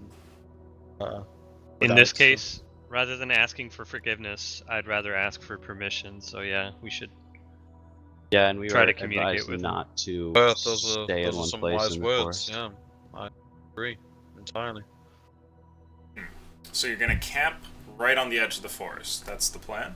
And maybe Lothar can put up some gang signs letting them Right. the Throw out wild some elves. druidic and everything. So what do you want to do for that, Lothar? The rest of you, I assume, will get to making a camp. Are you going to collect wood from the forest for a fire? Or just lay down your bedrolls, or what? I'm gonna suggest we stay away from a fire Yeah, I if would've- possible. Bedrolls would be good, and Okay. I'd like to, if possible, while Lothar puts up his gang signs, I'd like to face the forest and kind of let out a prayer to Aroden, but out loud. What do you say in your prayer? I'll say it'll be in. Actually, I'm going to say it in Elvish. And what I'm going to say is, Aroden, our journey, at least to your sanctuary, is nearly complete. We bear your gifts, in the form of this armor, and in the form of Lothar's cloak, form of Verth's enhanced constitution, form of my vision being restored, in the form of Aldrin, minus the camel, of course. If you can, please find a way, deliver us to your shrine. Find a way to guide us through these forests, through potentially hostile lands, into good arms. We need your help more than ever. I know you're a god that doesn't seem to be much involved, at least directly anyway. But if there's any time that we need your help, it is now. So please, keep an eye out for us. And I'll just kind of put my hand palm down on the earth and close my eyes and kind of take a small fistful of the earth and walk back to camp. Make a wisdom check for me. Oh, baby trouble! Rolls a 3. No, I only rolled better than that, baby. Ugh. Most wise. Okay, you say your prayers, and it kind of gives you a bit of comfort. You're not sure what's going to happen in these woods after all. You've heard about the land of the Wood Elves, but to actually be on the edge, about to step in there, that's a feat. You return back to camp, and meanwhile, what sort of gang symbols will we be going with today, Lotho? So I want to make a couple signs, one in Elvish and one in Druidic. And I guess a few, maybe one in Common, just because. Sure. How are you leaving these? How are you gonna have that? Like, are you gonna construct a sign and plant it in the forest, or are you gonna like write it on parchment, or what are you doing here? I don't really want to mess with the forest, so I guess I'll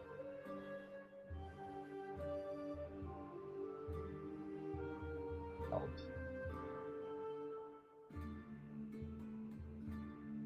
I guess I will just go with some parchment, probably, and just write out a couple notes saying followers of Eridan making a pilgrimage to his shrine, seeking guide through forest. And you're gonna leave this, what, like a few feet into the forest? Yeah, like right. I want to be really careful going in there, though. Like, I kind of want to just like maybe right on the edge. I don't really want to just walk in there. Sure. I want to stand Actually, right you know as you know he's what? preparing this. I want to be like right up next to him. Sure. Actually, before I do that, or instead of leaving it in there, one of you guys has a length of rope, right? We all do, yeah. I Okay. have some too, yeah. So what do you say about? I'll leave these notes just inside the forest. Maybe I can druidcraft some vines to hold them to the trees. Sure. But you tie a rope around me just in case something hinky happens in there, and you can yank me out. Because that has worked every time in the history. As long as Well, I'm quick and careful, I think we should be okay. Well, you do seem to be a lucky bastard as a halfling, so sure. And I tie the rope. I let the outlanders do the knots because I don't really know how to do that. Okay. And How much rope are we attaching to our little halfling friend here? I mean, I don't know if you guys want to pitch in. I think I only have 50 feet. I I've won't got go in 50 very feet. far. Yeah, I have 50 feet of rope. Sure. So 50 feet, does that work? Yep. Okay. You're tied around the waist here, and you want to go in 50 feet and druidcraft these notes to a tree. And as you travel inside of this forest here, you hear what sounds like the call of an owl off in the distance, Lotho. Woo! There's other noises in here too, and it's interesting because you've been in forest for the last little while, and due to the winter, you've heard very little of nature's sounds, but here, there's clearly still creatures moving about. Perhaps it's a good thing, perhaps it's a bad thing, but you, Druid, craft some vines and hold up these notes against a tree at the edge of your rope length, and then manage to make it back to the edge of the woods. Okay. I'll just turn to the group and say, we'll see if that does anything. Say we just bed down and maybe have 2 people keep watch while 2 others their rest. Cool. Okay. So, all of you are outside here waiting, and you're gonna long rest till the next day? Yes. Okay.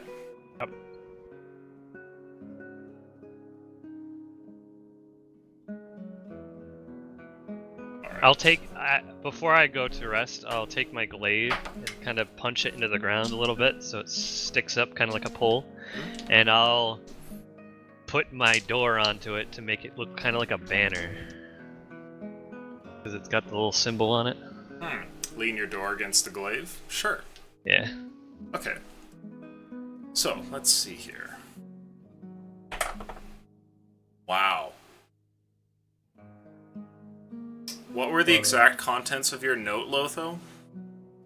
So, we're followers of Eridan, seeking or on a pilgrimage to his temple, and we seek a guide through the forest. That was a nat 20, by the way, boys. Okay.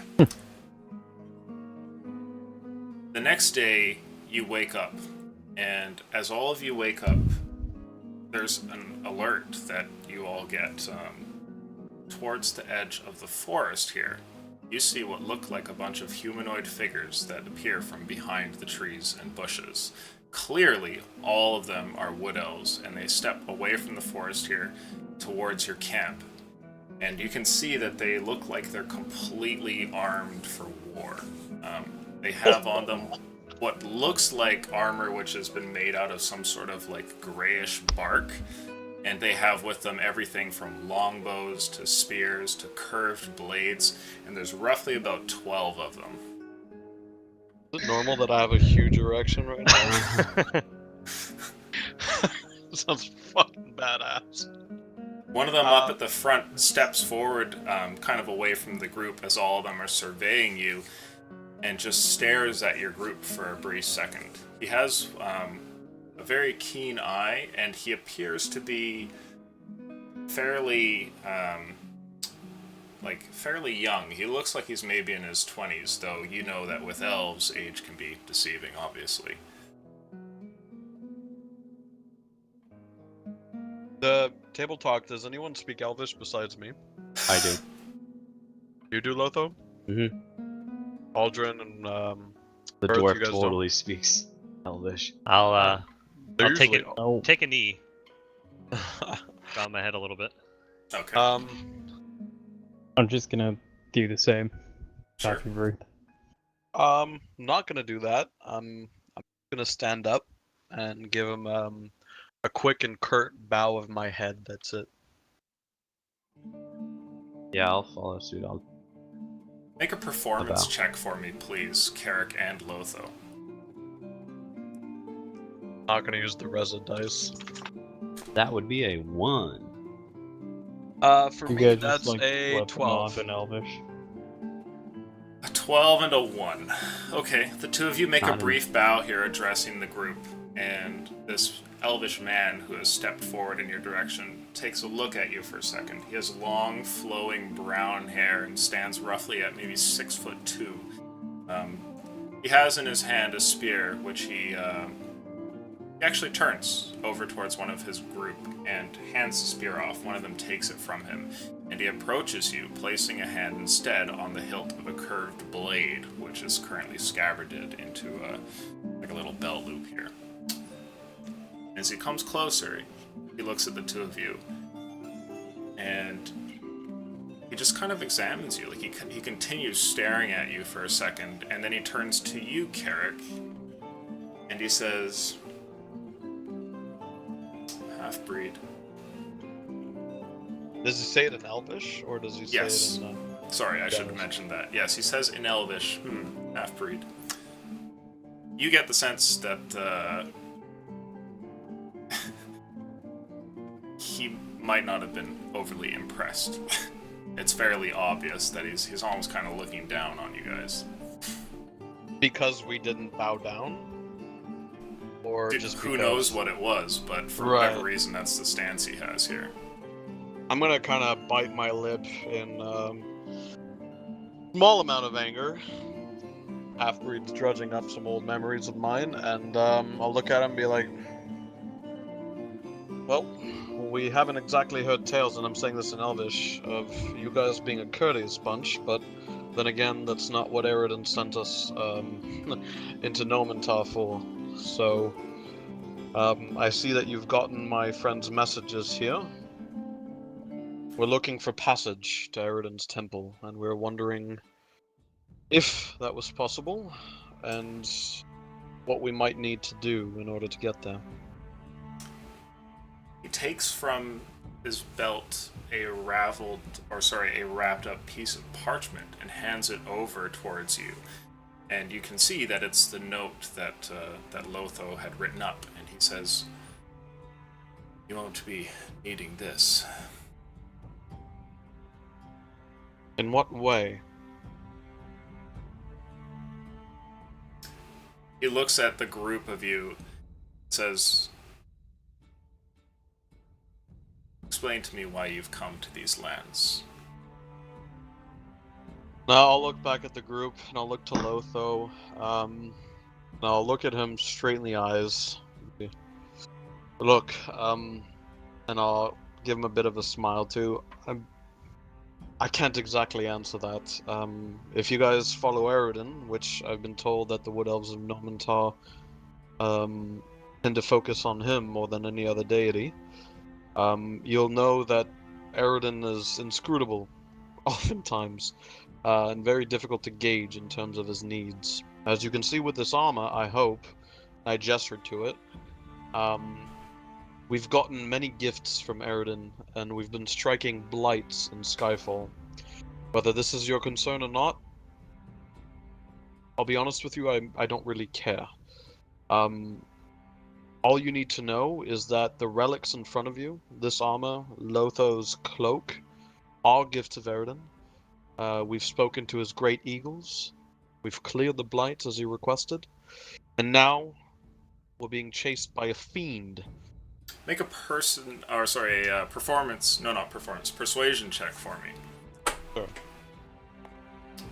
Oh, okay. That will be a 20 or 19.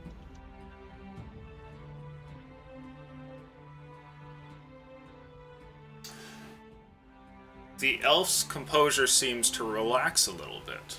And as you give your explanation, he actually scoffs partway through, but then by the end of it, kind of softens a little, and you can see his hand almost sort of holds his blade less like he's intending to use it, and more like it's an armrest. He says to you, "Well, it wouldn't be the first time that adventurers with magical trinkets came to our lands to cause trouble. Have you any further proof that you're here on the task laid before you by the Firstborn? Do you have any druids amongst your kind?" Yes, though none with me now. Well, I've come with but warriors and rangers. Of course. Look, we've come from Baccaral, the deserts. Well, as I'm sure you can tell, they're probably not deserts anymore due to whatever phenomenon plagues our lands at this time. We were gifted a shroud from the desert, specifically a druid circle wearing brown robes. The shroud is very secretive, and only gifted normally to those druids specifically. And under Eridan's instructions, we were gifted the shroud. If a druid were to examine my companions, you would find that they would be blind from the scorpion's poison that gifted us the shroud, and that we are currently protected from any magical scrying to help us and aid us in our quest to find Eridan's shrine and get more explicit instructions from the deity himself. Make another persuasion roll for me.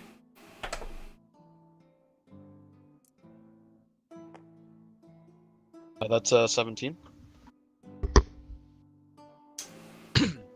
So you've traveled with 3 blind companions all the way from the desert. Is that what you're telling me? Blind, well, they have limited vision, but it was a trade-off that was necessary in protecting us from greater threats. And yes, that's exactly what I'm telling you. And if you know anything about Eridan, that is more plausible than any story I can give you.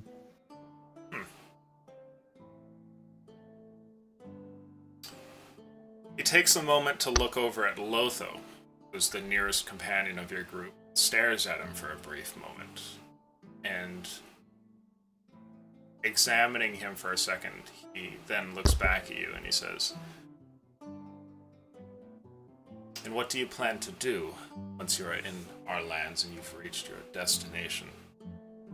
I'll be honest, we seek 2 things in Nomentar. We seek an audience with Eridan.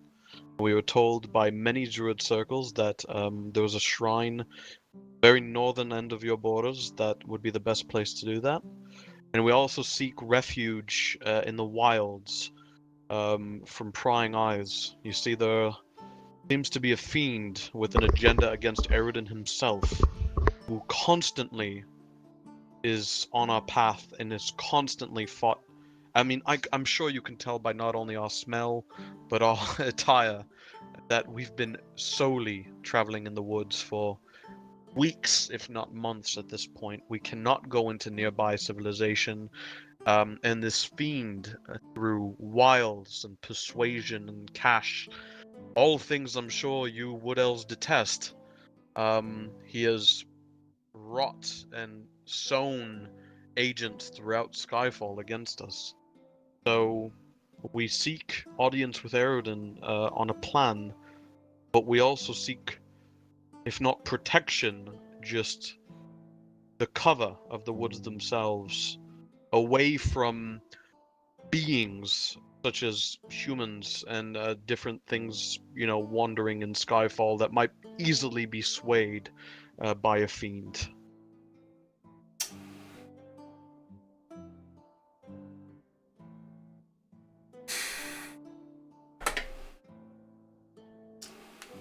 He pauses for a second when you finish this, and he says, "Wait here." And he turns around and goes back to this line of well-armed elves, and they all group together, and you can hear them kind of talking to one another in a huddle away from your group over on the edge of the forest. I'll look to Lothar and go, well, I think that went well. We're still standing. That's right. Guys, and I kind of go to Verth and Aldrin.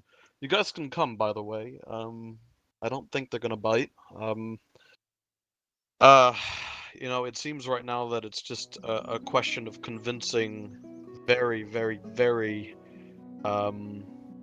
diligent and skittish protectors of these woods, but I'm sure they have cause to protect them. And I'm kind of being a bit cheesy here. I'm speaking with a loud voice, not obviously loud, but enough so their elf ears could probably pick up on it.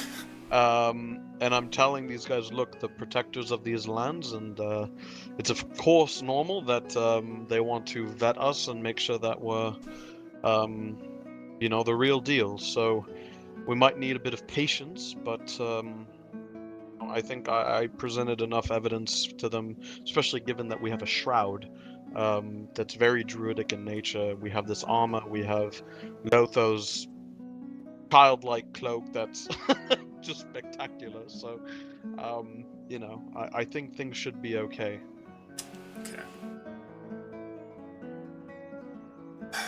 The group comes back to you, and this man steps in front of them. They're all much closer now and are within like 5-10 feet from your group. And this man says to you,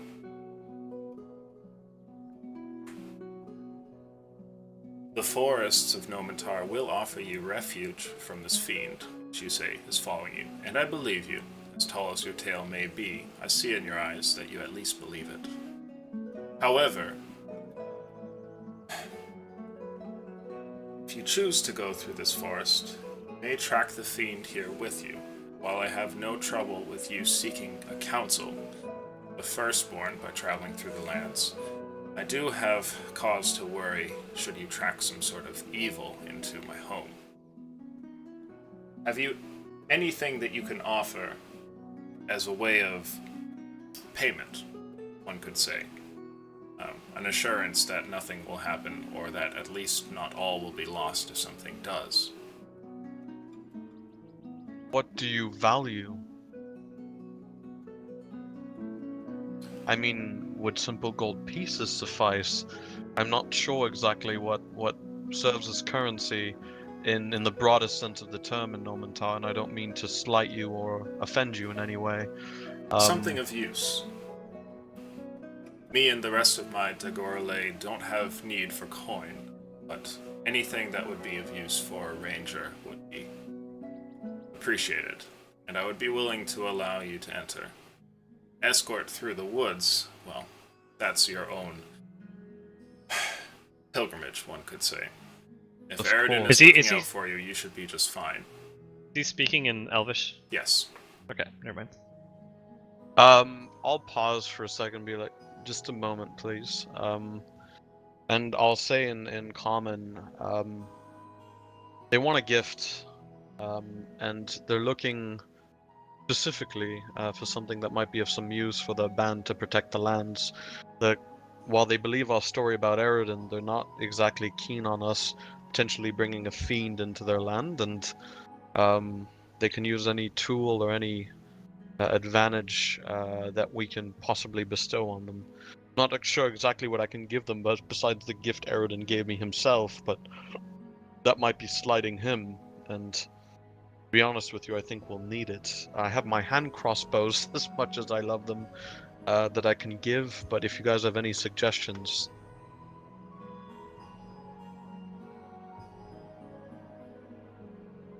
I do have my cloak.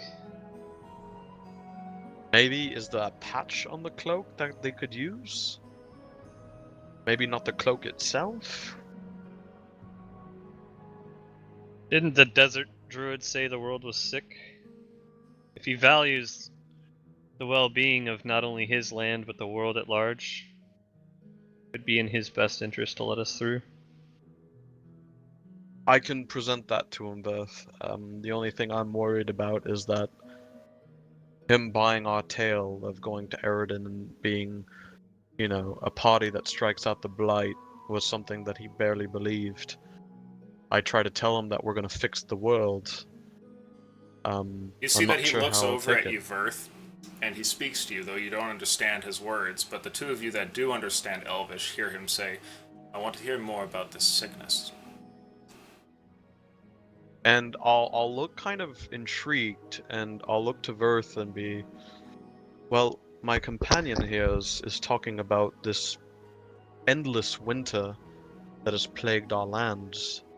Not just Nomentar, but the world as we know it, at least in Skyfall as I've seen. Yes, we feel it here too. Right, well, we believe, maybe in my companion, who worships winter, might believe it as well, but these blights and this winter might be linked, I'm not sure. But Aroden might be using us to fight not just the blights in Skyfall, but maybe a bigger blight that's striking the world at large. We don't know. That's why we're seeking an audience.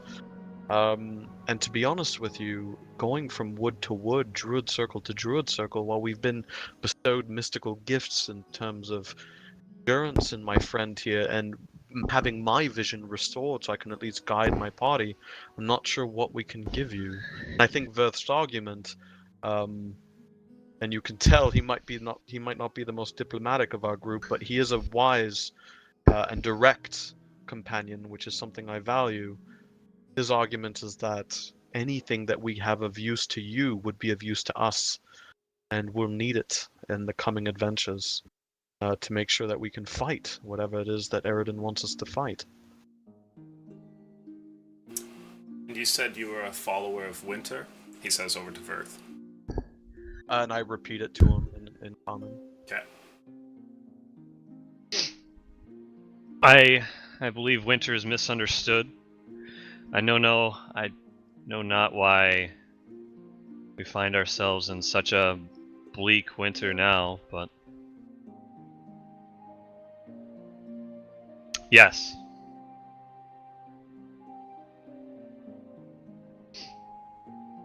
Make a persuasion roll for me, please, Verth. Oh boy.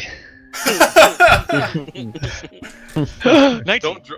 Oh, Hey. shit, dude! It could have been really bad. What's up? Yeah, I was looking at that. After these long, intense negotiations, you hear the first bit, perhaps, of good news, as one of the other elves in the back line speaks up towards this leader that's talking to you and says, I believe him. We should let them through. And somebody else nods, and then another one says, if he's truly a follower of Winter, we shan't want to stand in their way. Perhaps this can be undone.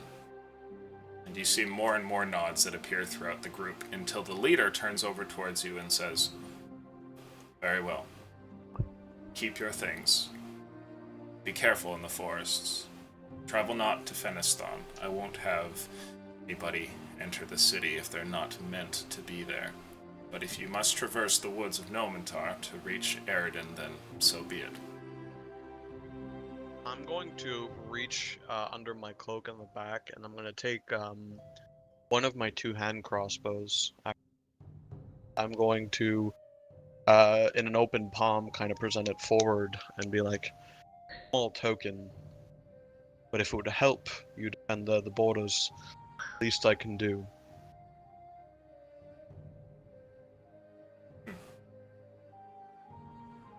Of good make, while at short range, it packs a punch. He pauses for a second and then extends a hand to take the crossbow for a second, and he looks it over.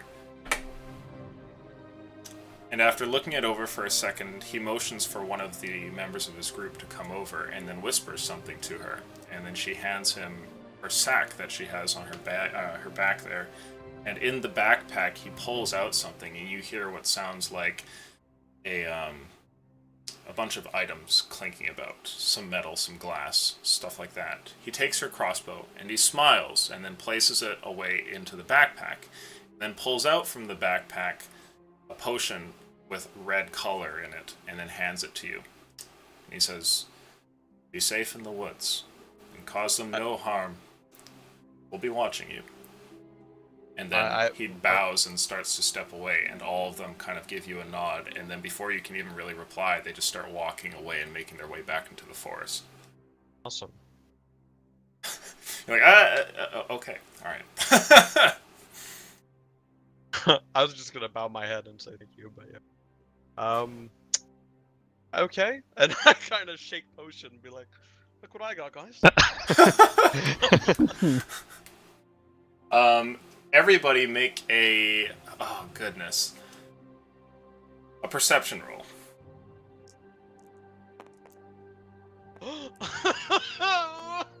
18. I hear tears. No, Well- it was almost a 16, which is like really poopy. 20. 13 for me. Okay. Those I of you almost with a got a 10 or nat really higher good. think that it's a potion that would do some sort of healing, and you happen to know Aldrin, having seen us once or twice before in your adventuring life. But this is indeed a potion of healing. A 1d4 plus 1. So they gave us a healing potion, guys? So you can add that to your inventory, Carrick, unless you want someone else to hold it. I'll hold it for now. No, I so think it's you fine. should definitely keep that. Yeah. The guy whose eyes work. No, the more like the guy who fucking dies almost every fucking fight. God damn it. Rip Aldrin's leg. You know what? Considering I gave him the shittiest crossbow I have, you know, kind of a good deal. Hey, we made out okay. And now we have safe passage, although we won't be able to see Feniston itself, but that might be for the best. No, I don't know if Theo's going to be able to convince any Wood Elves to go after us, but even if he can't, we might not want to bring Theo directly into Feniston itself. We don't want to put these people at risk for no reason. So, the forests are apparently safe, the Wood Elf said. I didn't really catch a name, but that they would be safe if we were followers of Eridan, so maybe we just want to go directly to the temple. We can't go to Feniston to prepare anything, so we'll have to make do with what we have.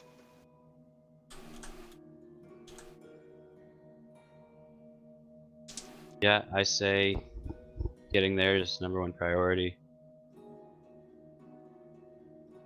We don't really know if it's going to be safe or not, but I think that's our speciality at this point.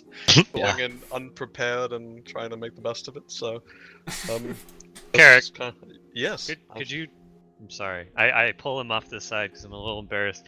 Could you teach me several Elvish words? It's all gibberish, but it might come in handy on their travels up. What would you like to know, my friend? Just the basics, you know. Okay. Hi. Thank you. Goodbye. I'm sorry, I didn't mean to break that twig. Right, Where's so the bathroom, you know. So as we're walking, I guess I'll teach him like greetings and like fuck your mother, and I'll Yeah, tell him it's yeah. fuck your mother. Like I'll Okay, give him not- a couple of swear words, That's but like how I'll you say also hello. give him like, no, I'm not tricking him. I'm not tricking him, but like I'll tell him like greetings and like I'm a follower of Eridan. Maybe like that's the only basic phrase Okay. I tell him, and like little things, you know. Sure, make an intelligence check there, Verth, and likewise, Carrick, make one for me as well. Sure. Boy. That's an 8 for me. No, it rolled out. 20.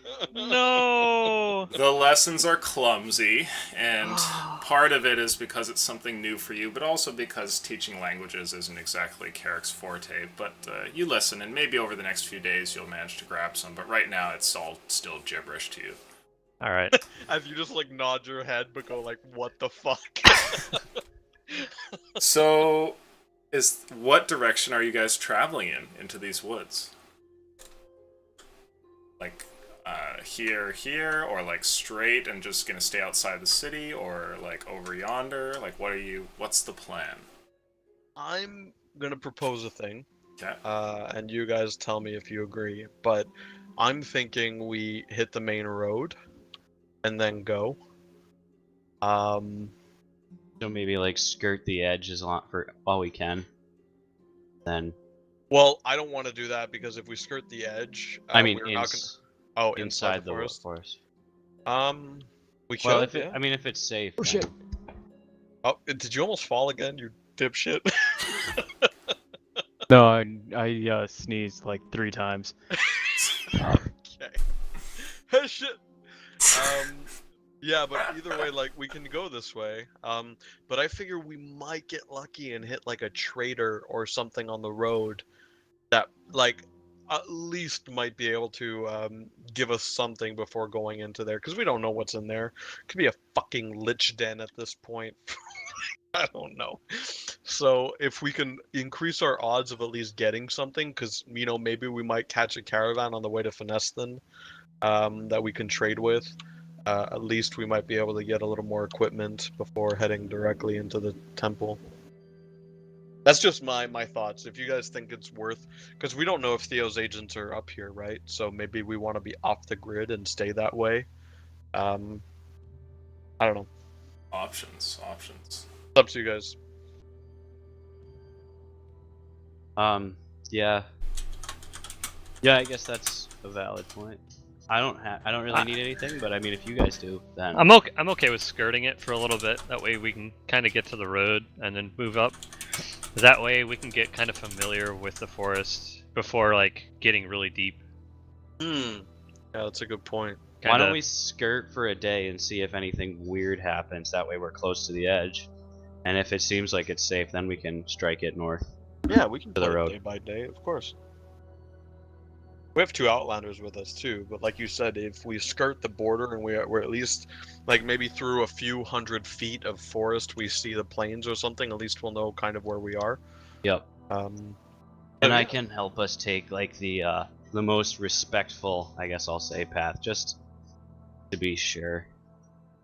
Oh, as in Like like there's not yeah, like stepping there's on all- something special about this woods. Like this is the first time I've heard animals in a while since this winter desolation has started. Yeah, that's right. Is it green in here? You can Olution? see greenery in here, though there Okay. is there hasn't been any snow in the last little while, so maybe that's why. But yes, a lot of plants that seemingly would have died out, like small grasses and bushes and like that, you can still see here and there. Though it's clear that they have suffered from the winter as well to some degree. Well, there's a little more of like a final bastion of nature here Indeed. compared to in Skyfall. Okay. Yeah. Cool. Well, I'm down with your plan, guys. We skirt the border and go this way. And if we're feeling comfortable, maybe hit the road very quick. Because I agree with you, Lotho. I don't have anything in mind that I want. But then again, we don't know what they're offering. And they Mhm. might present something where we're like, oh shit. Like, let's pull our cash together and get that. You know what I mean? Yeah, and Oh. I mean, logically, the closer we get to a shrine of Eridan, more people are probably gonna know about Eridan. Fucking strong point I didn't even think about. Yeah, absolutely. We might be able to find someone who's like, oh yeah, I know this shrine. There's like Right. a fucking orgy happening over there. Go visit it and have a good time.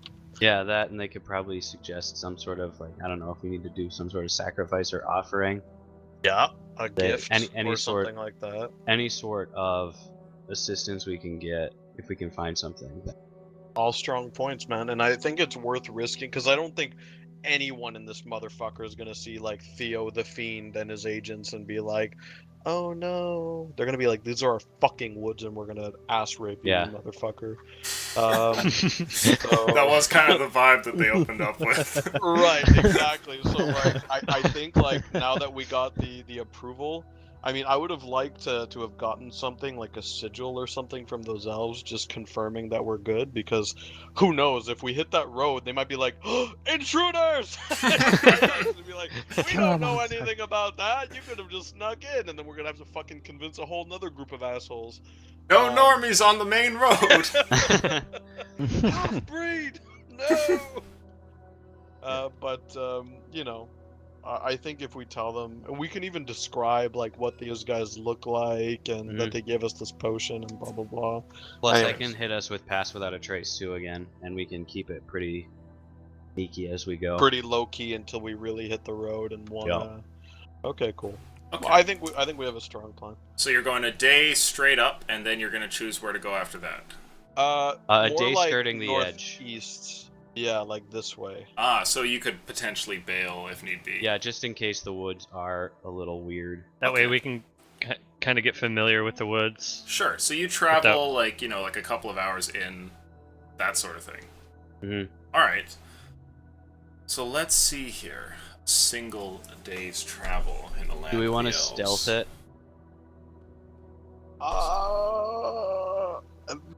There's a pro and con. Because we're staying on the border, if we hit another isolated group of wood elves and we're stealthing it, they might see it as us being intruders. Whereas if we're kind of open about it and just casually walking, that confidence is gonna maybe get them to realize that we might have gotten approval, you know? Yeah, And at I least mean, open up a dialogue. it wasn't so much for the elves as much as like trying to keep hidden from Theo. Oh. Like I feel like I don't know how much camouflage we can do to ourselves anyways if they know this forest How do as well you... as they do. I guess that's true. That's true. But I mean, it is still a valid point. Like there is, if they see some scoundrel skulking about. What are the odds of Theo seeing us in these woods, though? The woods are quite dense. You don't know if his eyes are about or not. You can certainly hear that there's creatures and beasts that live in here. Their sounds kind of come in on the winds from off in the distance. I would want it to not disturb creatures here. You would not want to disturb creatures, so you want to stealth, or? Yeah. Okay, cool. I'm down with stealthing then. As Everybody roll stealth. long as... And I have Alright. advantage. Yep, you are good there. Aldrin does not. I was gonna say it's Aldrin that I worry about. Yeah. That's an 18 plus 10, Oof. 28. Okay. I've got a 20. Good, good. You have a 17. 16. Good. 17, Aldrin. You have a plus 10. Oh, I'm Oh, sorry. I got a I'm sorry. That's 16. 27. Oh, okay, so you use Pass Without Trace. Alright. Yeah. Yep. Your group makes its way through the woods here, and you spend time to kind of dodge between the trees and things like that. And by the time that you finally have finished your day's worth of travel, the night begins to creep upon you. The sun is setting off in the distance, and the woods are beginning to get dark. Are you going to camp in here? You have not been interrupted, but you have heard the sounds of creatures start to change to that of other ones, which seem to be more active as dusk approaches. Okay. What do you think, guys? What if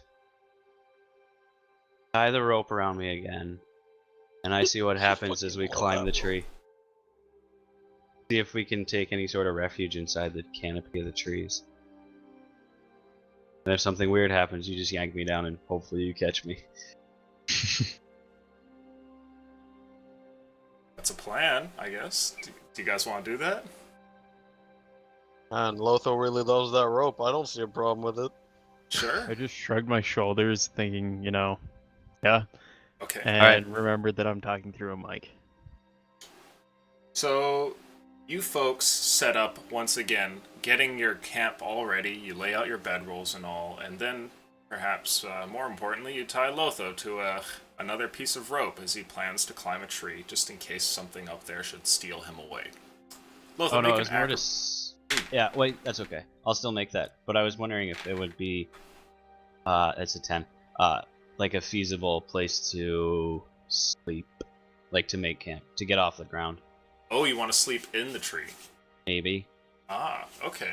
Maybe. Maybe.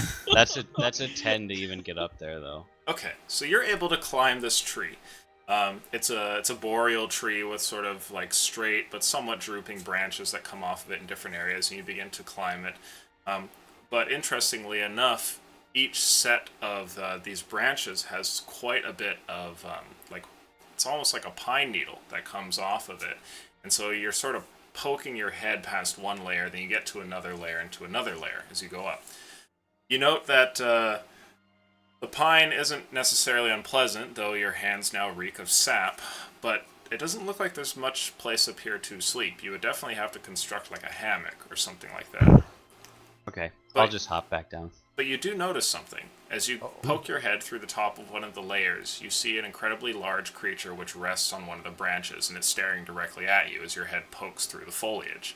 It looks like an owl, but it's about 5 feet tall, and it just stares at you. Then it goes, woo!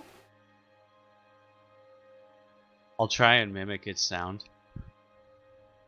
His head turns to the side for a moment, and it fluffs its wings, and then kind of takes like a shuffle on its branch a little bit, like it moves an inch in your direction, and then holds its head a bit closer towards you, and then does the same noise. It's large. If this thing was on the ground with you, it would be taller than you. Mm-hmm. Quick, turn into a shark. You can swim. There Remember? we go. Everyone sees a shark like fall out of the fucking tree attached to a rope. Yeah, I don't know where this is going, and I don't have speak with animals, so I'm just gonna go back down. Okay. It's all good. Okay. So you bring your head back down from the foliage and start to descend from the tree. You hear what sounds like maybe movement above past the foliage, but you can't tell what's going on up there without the vision. And you rejoin the group. What's up, guys? You alright? There's like a Hello. really big owl up there. Might be something. Like, Uh, how big? Like more than 2 me's. Have you ever has it occurred to you that the last large, crazy, bird-like creature that we saw was an eagle that spoke directly on behalf of Eridan? It Maybe- didn't cross my maybe. mind. What I'm Want me to saying is climb get your back ass up? back in that tree, fucker. You want me to climb back up And bring a try Christmas talking to card. it? I mean, maybe. It might be a good idea. Maybe speak Druidic to it? I don't know. Okay, I'll climb back up the tree. Okay, everyone sees this weird exchange, and Lothar goes back up the tree. As you poke your head back up, you see it's in the exact same spot, and it turns over towards you, and it goes, woo! Do you speak common? Climb back. Sorry, you you say talk do you or am I speak just- common? Can you talk, or am I just crazy? Interesting. Okay. The owl looks over at you for a second, and then its head turns to the side, and then it shakes its head as if to answer no to you. You at least understand it? It nods at you. Speak Druidic! Yeah, you guys just hear, you speak common? Just like, he's gonna die. Alright. I'll try Elvish. When you try Elvish, it nods towards you as well. Not that it speaks it. No, it shakes its head, but it seems to understand it. Are we safe with you around? The owl turns his head for a moment and then looks around the area, like his eyes survey past the little slit in the treetop here, and then he turns back to you and he visibly shrugs with his wings. Amazing. Are you gonna try and eat us? Amazing. The owl pauses for a moment, staring at you, and then shakes his head to answer no. Can I insight check it? Sure. Sight an owl. I'm Face palm. Oh, a nat 20! Oh my god. Oh, that's Insight great. check on an owl. Okay, you're certain that it's telling the truth. As weird as that is, you can judge the character of this owl, and you know, yes, it doesn't intend to eat you. The owl join is our party? candid and forthcoming. my god. Indeed. You want to chill with us? You're pretty cool. The owl lets out a bunch of noises towards you, which are incomprehensible.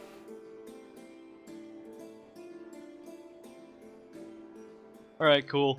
I'll see you later, dude. It kind of like flaps its wings for a moment, but stays in its perch as you go back down. Any progress? That's a pretty sweet owl. He's not gonna eat us. When did Lotho just become like I'm a huge stoner? Right? I think he has been in secret for a while. Don't you It's- remember back in Springtown or whatever? Yeah, ever since he met that dude, he secretly had a session where he got a stash from him. Yeah, what was his name? Doesn't matter. So he was just an owl that you could have a conversation with. I mean, he couldn't talk back to me, but he understood me. Hey, little fella! I'm whispering we're the followers character. of Eridan. Are you too? I don't know. Does he even understand Common? What language were you using? You hear a Let's flap talk of some wings, and then flying out from the tree is an incredibly large 5-foot owl, which makes a sort of semicircle swoop, and then lands on a tree log nearby, about 10 feet away Fucking from your camp. Shit, Lotho. Told Big you he's fucking bird. big. Told you he was big. Hi. Herrick here. This is my druid friend Lotho. It he looks can't like he's not fly. paying any attention to you, and his head just like turns all the way around and like is looking off in the distance. He is pretty fucking cool, Lotho. He hops off of the log for a second, and then you see he like quickly leans down or something, and then turns back towards you, and you can see what looks like a mouse's squirming tail at the side of his beak, and then that disappears. I'm just there kind of wide-eyed. It's like, okay, okay. Are you, I don't even know how to, are you a follower of Eridan? You're gonna, you're gonna have to use kind of physical gestures there, friend. I don't speak owl, unfortunately. He nods to you. Hey, can you guide us to his shrine? He like hops for a second and looks around, and then he looks back at you, and it tilts his head. It's a shrine to Eridan in the north of Fineston, just on the border between Normanton and whatever the fuck is north of that. He flaps his wings violently, not like in an angry way, but like he's ruffled or something like that. That not a good idea. He kind of paces back and forth on the log for a second, going up to the left and then down to the right for a second, and then sort of stops. Seems a little antsy. Right? Can you communicate in anything but owl? Can you in druidic? Is there an animal Lotho can transform into that can have a conversation with you? I don't know. Lotho, you could talk to him tomorrow, I guess. Yeah, I mean, if he can you hang out for till tomorrow? He looks around for a second, and I'm gonna make a luck roll for you. If this is above a 5, he will stay. Please, Gooby. Holy fuck. What? He shakes his head to you, unfortunately, and says no. It's a nat 1! What do you mean you... Okay. Can you communicate in druidic or any other animal but owl? Woo! You that means yes, right? He shakes his head and like flaps his wings about angrily. I think you pissed him off.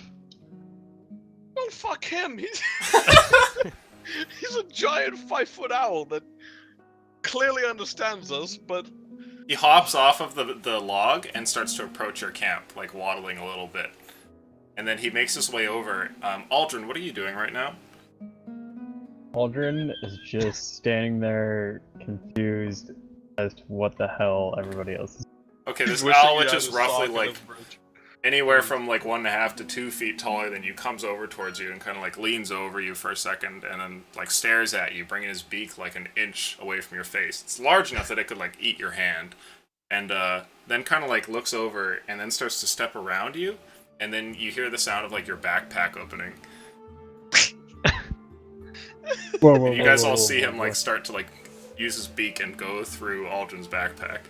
What a little fucker! Gonna rob us now. Now. What do you have in your Aldrin's- backpack? What do I have in my backpack? Yes. Bedroll, mess kit, tinderbox, torches, rations, days, 9. Water skin, hempen rope, 50 feet. Map, butter knife. I forgot about the butter knife. 3 ingots, winter coke, cloak, small keg of ale, 2 tankards left. Human shroud shirt, 1 long sword, The 4 fucking dagger, Skyrim 4, inventory. 1 camel skull. Loot plus everything. steamer, 3 chairs, and a 1 recliner. small patch of miscellaneous jewelry. Okay, let's see here. Dumb stuff. He takes everything. He takes the camel head. Fuck you. Please. His head starts to dig around there, and for a moment, like he nudges against you, and you can feel like he could knock you over in like a moment if he wanted to. He's just like gargantuan and powerful compared to you. And as he's going through your backpack, you eventually hear like a jingle or something, and he pulls out a pouch, which is now hanging from his beak, and he drops it on the ground, and then with one of his feet kind of holds it there, and then pecks at it again, and you see he has the pouch of jewelry, and he's like taking out a piece, and then he holds his head to the side, like puts it down on the ground, stares at it, and then pulls out another piece and stares at it, and then pulls it. He just keeps doing that. There's no bird food in that bag. I'm sorry, Mr. Owl. That's such an Aldrin thing to say. He just completely stops and like turns and looks over at you. And then he looks over at you, Lotho, and he goes, "Woo!" Woo! All I'm doing. All I do. Did you Can make we the find noise you? back at him? Yeah. Okay. He stares at you for a brief moment, and then he looks at you, Aldrin, and then he just leaves your jewelry bag, which is now empty with like all the jewelry on the ground, and then he just takes flight and flies away. I'm gonna go collect the jewelry in the bag. Okay. Probably leave it. The thing probably take it out for a reason, but But that's table talk. Aldrin doesn't know.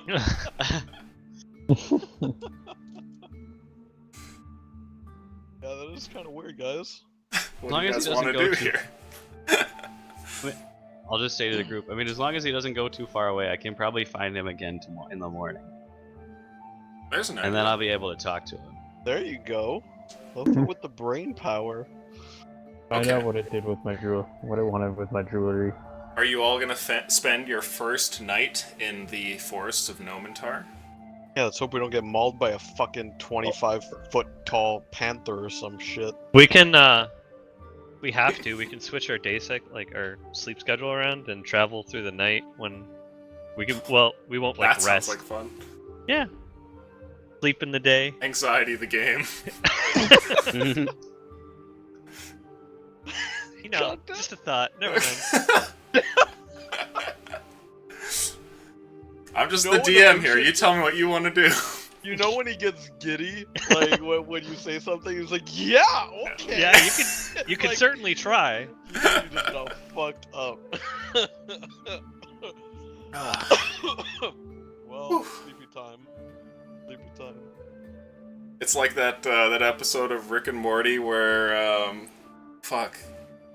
at the end it's like Morty's messed up son. He's like, all I want to do is like destroy and kill, and then that guy comes up and he's like, I'm so and so. I write the comic Marmaduke. I have like visions of destroying and pillaging and raping all day, but I channel it all into the creative works of my comics. It's like, So much. I really did get that from reading just wanted Marmaduke. to Well, what did you get say from that. it? That I wanted to make you laugh, and then he just like walks away. That's right. D&D's my outlet. I just watched that episode the other day too. It's fucking good. It's a good show. D&D's your that show. Marmaduke. Yeah. Horrible murderous up.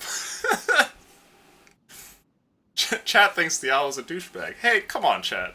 See, he was a nice owl. He That didn't even owl take the is jewelry. He's a bro. He could have taken Aldrin's hand. Could have taken Aldrin. Yeah. Just looks at the dwarf. I will be taking this now. This is mine now. This is mine. Yeah, takes off his like 700-pound backpack and then steals him. Okay, so what do you guys want to do? Are you gonna rest here? Yep. Okay. Yeah, I say we chance the rest and Let's see how the night goes. Alright. What is the watch order? Shall we do it like in the order of the table? So it's like first is Earth, and then after is Lotho, and then you know what I mean? that works. Okay, let's see here. Yeah, sure. Everybody is sound asleep, Verth, as you are sitting here by this this collection of bedrolls. Everybody's slumbering. It's pitch black, apart from the starlight, which sort of like drapes down over the whole area and filters through some of the trees. I need you to make a perception check. That's a 21. Baby. Oh wow, 19 then plus. Okay. You notice something. You're not alone here. Something that was quite obvious, but it gets worse. A creature of some sort wanders into your camp. No, multiple creatures. You see what look like a group of almost like moss kind of coming in at first. It looks like a carpet of something, and then you realize that it's actually a mob of roughly about... Oh, sorry, my internet exploded. Someone went down the stairs. Oh, hold up. Goddamn Jesus you black fucking- magic router. I have no idea. We're still trying to figure it out. No one knows what's going on. Anyway, it's actually a mob of 20 humanoids, which are roughly the size of like 3 inches tall, and they're all wandering over, and they're headed towards one of your companions who is fast asleep. You can see here that as Aldrin rests on the ground, Would be Aldrin. it would be Aldrin. They start to make their way over, and they're all kind of standing around him, forming like a semicircle here of these like 20 different creatures, which have now crept up on him and are all just... It seems like they might be chittering like amongst themselves. They're chatting about something, but their voices are rather quiet, and it's clear that they're being hush-hush about it. What do you wanna do? Tembuck says they're saying he smells terrible. That's all I'm gonna say. What The did property that value's owl- going down. We gotta get this fucking heap of trash out of here.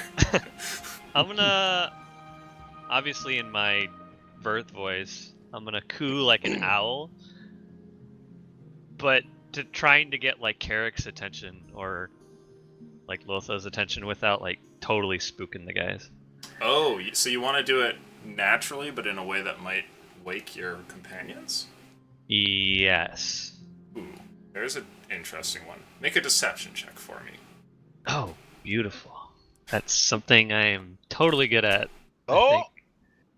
That's not great. That's a 9, isn't it? Deception. Nope. That's a 10. Oh, okay. You make this noise, and sure enough, the rest of you guys start to wake. But the creatures also look over in your direction as well, and they seem startled, like they hadn't noticed you being like awake and sitting there. And then all of a sudden, as you guys are waking up, you don't see anything, but Verth, you see as this horde of these 20 little humanoids just go running off underneath the bush, and they escape and disappear. Okay. I'll say, no, wait, stop. Damn it. They don't stop. I wasn't gonna hurt them. Everybody wakes up. It's not quite the middle of the night, but it's late. You've only slept for like an hour or so, and Verth has awoken you. Is there a dragon owl nearby? The fuck was that noise? A bunch of little fuckers about to take Aldrin away. Little like little how? Like little Aldrin? Little Like- little Lotho? I I like hold up the palm of my fist and like this little or whatever, or like a finger, however big they are. Okay. Yeah, you kind of gesture like their stature with your thumb and index finger here. About to accuse him of lying, I realize this is Verth I'm talking to. That's probably not something he's gonna be doing. Like There's like 500 of them, I swear. Like 20. Verth, are you getting fucking spooked by leprechauns at this point? Is that what's happening? Look, I really do hate short people. Not, I mean, no. Oh, I really hate gnomes. Not dwarves. Not halflings. I swear. Aldrin gets like a tear to his eye and then. While you guys are all chatting here, you're all interrupted by something. You all hear what sounds like a loud growl off in the distance. Oh, fuck Dear off. God. I hope that thing's just as small as whatever the fuck you just saw. And I'm gonna kind of yell out because I'm just not in the mood. Alright, fuck off. Fuck the fuck off. You can fucking go on your way. And then I'll say in Elvish, like, go fuck yourself. I have no creativity at this point. Just, Okay. no, let us go to sleep. You son of a bitch. Everybody please roll perception. Glorious. Fuck. I want to see the most confused, like, angry bear. Net Oh, seven. balls! Oh, 16? 16 I for got me? an 8. I got a 7. Okay, there's something out there. Carrick, you think you hear something. It sounds crazy, but it's almost like a group of people all whispering to one another. And Verth, you hear it. It's those creatures, and you can tell it's coming from that bush. You know exactly where it's coming from, and they're all talking. But beyond that, it sounds like when Carrick said in Elvish, like "fuck off," they all gasped, and that's what started the conversation. You can't understand their language though; they're speaking in something else. I'll Gasped! I'll I add. just told the Smurfs to fuck off. I'm gonna walk up to Aldrin and I'm gonna hold up my hand and I'm gonna ask him for like one of the little gems or whatever. Oh, like a piece of the jewelry? Yeah. Okay. Alright, I'll hand over like the dirtiest one that they'll like shit on. The worst one? Okay. I'll It's got owl drool on it still. I'll gingerly walk up towards the bush and I'll like hold out my hand and I'll put it down on the ground. And I'll like really like I don't want to look intimidating at all. I don't want to try to scare him off. Okay, go And I'll, ahead and like- make for me a persuasion check, please. Or performance, rather. Performance. To try and appear as you know, gingerly and non-threatening as you possibly can. Solid. That under. Oh, think that's it's- just a flat roll for me. Flat 12. roll, 12. Okay. You approach and kneel down by the bush here with your little piece of jewelry. What do you want to do? I'm just setting it on the forest floor, kind of near the bush, and like kind of back, taking a step back. I'll tilt my head off to the side, and I'll say, "We're not here to harm you." Interesting. Okay. You place that there, and nothing seems to happen. The bush is still, and it, to everybody else, looks like you're talking to a bush. Right, Sorry. Lotho, I need a give me a good berry. Okay. How dark is it? It's I dark, can't and you see can barely shit. see each other in the starlight. Okay. Yeah, I'll produce some good berries. Okay. Here you go. And I made 10. I'll drop them all, kind of right next to the ring too, or whatever. Okay. So Just kind of sit there. there's a I'll tiny sit. little, I'll sit down. There's a tiny little ring here with a bunch of good berries around it, and nothing seems to come out of the bush at all. Right. Hey, Lotho, you want to try talking to him? Yeah, I guess I'll try my hand at it. I'll back off. So, I don't think they'll want to talk to Carrick. Yeah. I guess I'll just say in Elvish. Who are you? Have we disturbed you? I just wait for a response. There's no response that comes from the bush. Nothing. I'll try it again in Druidic. Okay. Who's there? You say this in Druidic, but nothing comes out. It's completely silent. Are they still there? Ah. Go ahead and make a perception check for me.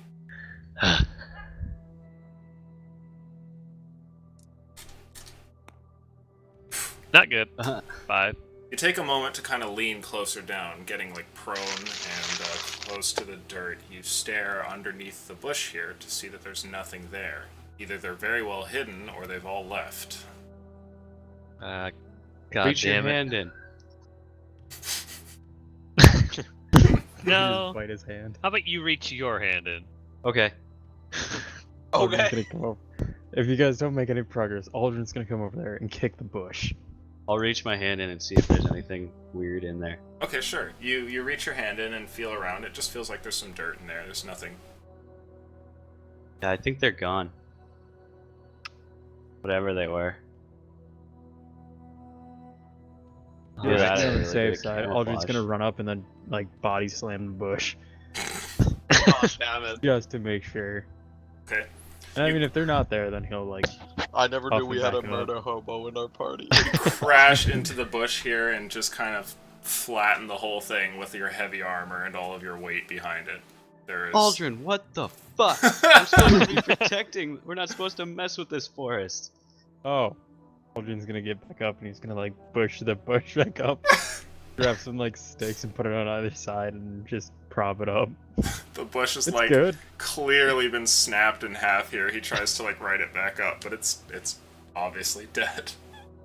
Son of a It's bitch. fine. Use your healing on it. No. You have to deal with whatever happens. No. There's nothing that I can do for it now. You've totally fucked it up and you've totally fucked us. TPK incoming. No.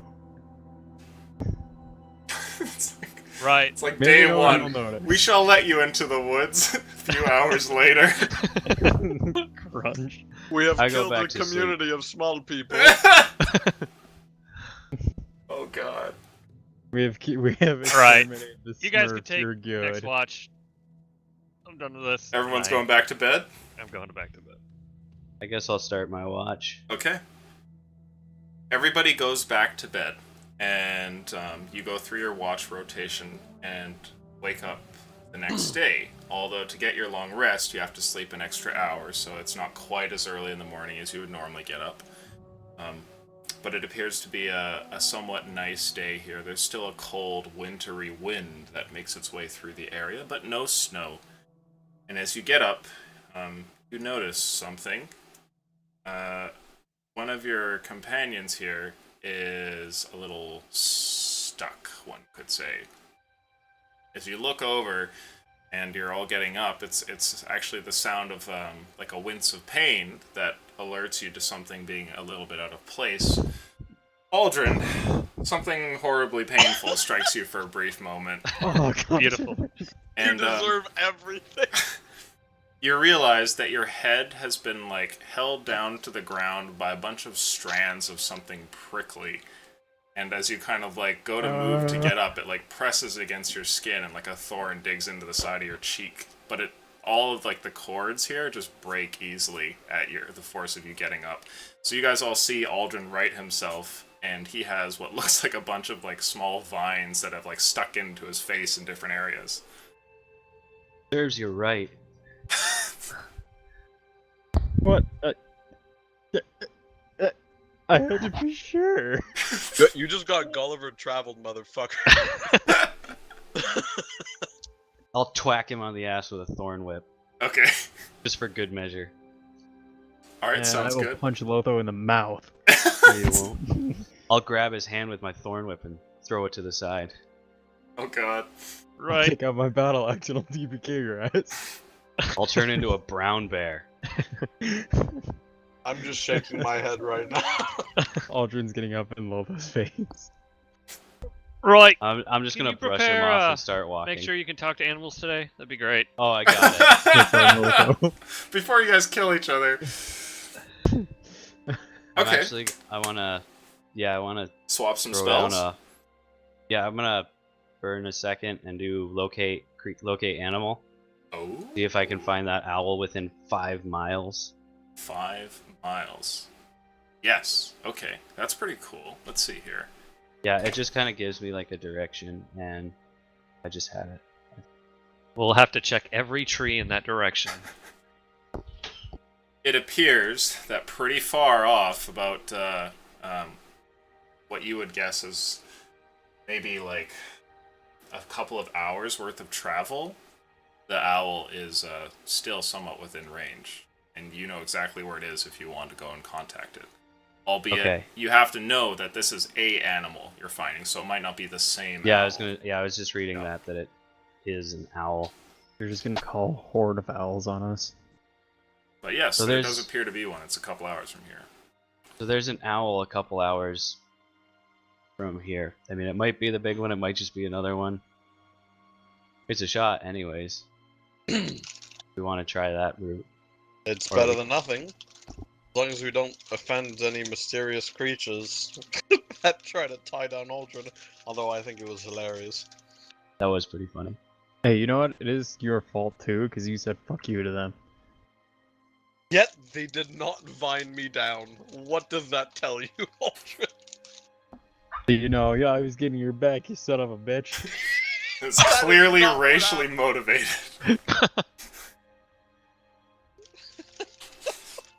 There's no evidence to suggest that a Latino student did it. Everyone wants to take this to a racial place, but I won't let them. Damn it. Principal vagina, no relation. Are you guys going to follow off in the direction that this spell tugs you towards? Why not? Okay. I'm going to roll luck here. If this is a 10 or higher, things go well.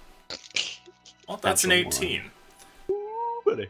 So you guys pack up your bedrolls and head off. There's no sign of these small people or the large beast that you must have heard in the night. As you go wandering through the woods, you eventually come upon a clearing, which has in it a singular tree, which is a little bit larger than the rest of them. It stands up an extra 10 feet above the majority of the other trees here, and has at its base, where all of its roots go into the ground, it looks like a bunch of rocks. It almost looks like the tree grew out of a boulder or something, thousands and thousands of years ago. It's quite interesting how it's all laid out. And you can see that up in one of the branches, there's a giant owl, which is perched. And it looks over at you all, and you realize that it's been staring at you the whole time. And since the moment where you came in here, it's been aware of your group. It calls out to you and goes, "Woo! Woo! I'll cast Speak with Animals on myself. Okay. We're the group from the night before. Are you the owl that we met?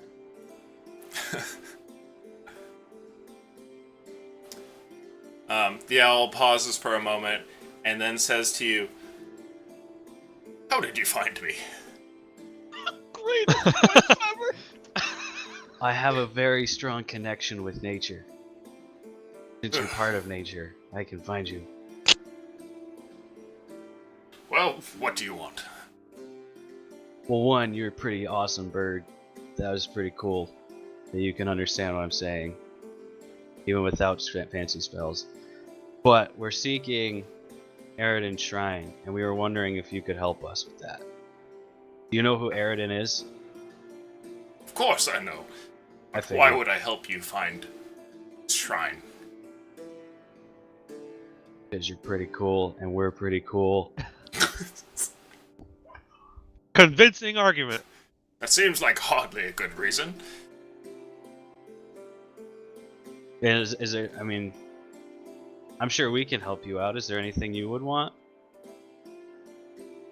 We wash you wash our back, we wash yours. Something like that. I nudge Carrick and I'll be like, "Yo, he's gonna be washing an owl's back." I desire a good lunch. I think we can provide that. I'll turn back to the group and say, this guy, or he'd probably help us if we can get him some good food. You know, the other one I seem to like Jules. I mean, says, But you guys have never seemed to have a problem finding food before, so I don't know. Maybe like a large rat or something, or a deer. He's pretty big. He calls out to you and he says, no, something better than that. I've Like eaten what? plenty of rats in the last few days. Does a deer strike your fancy?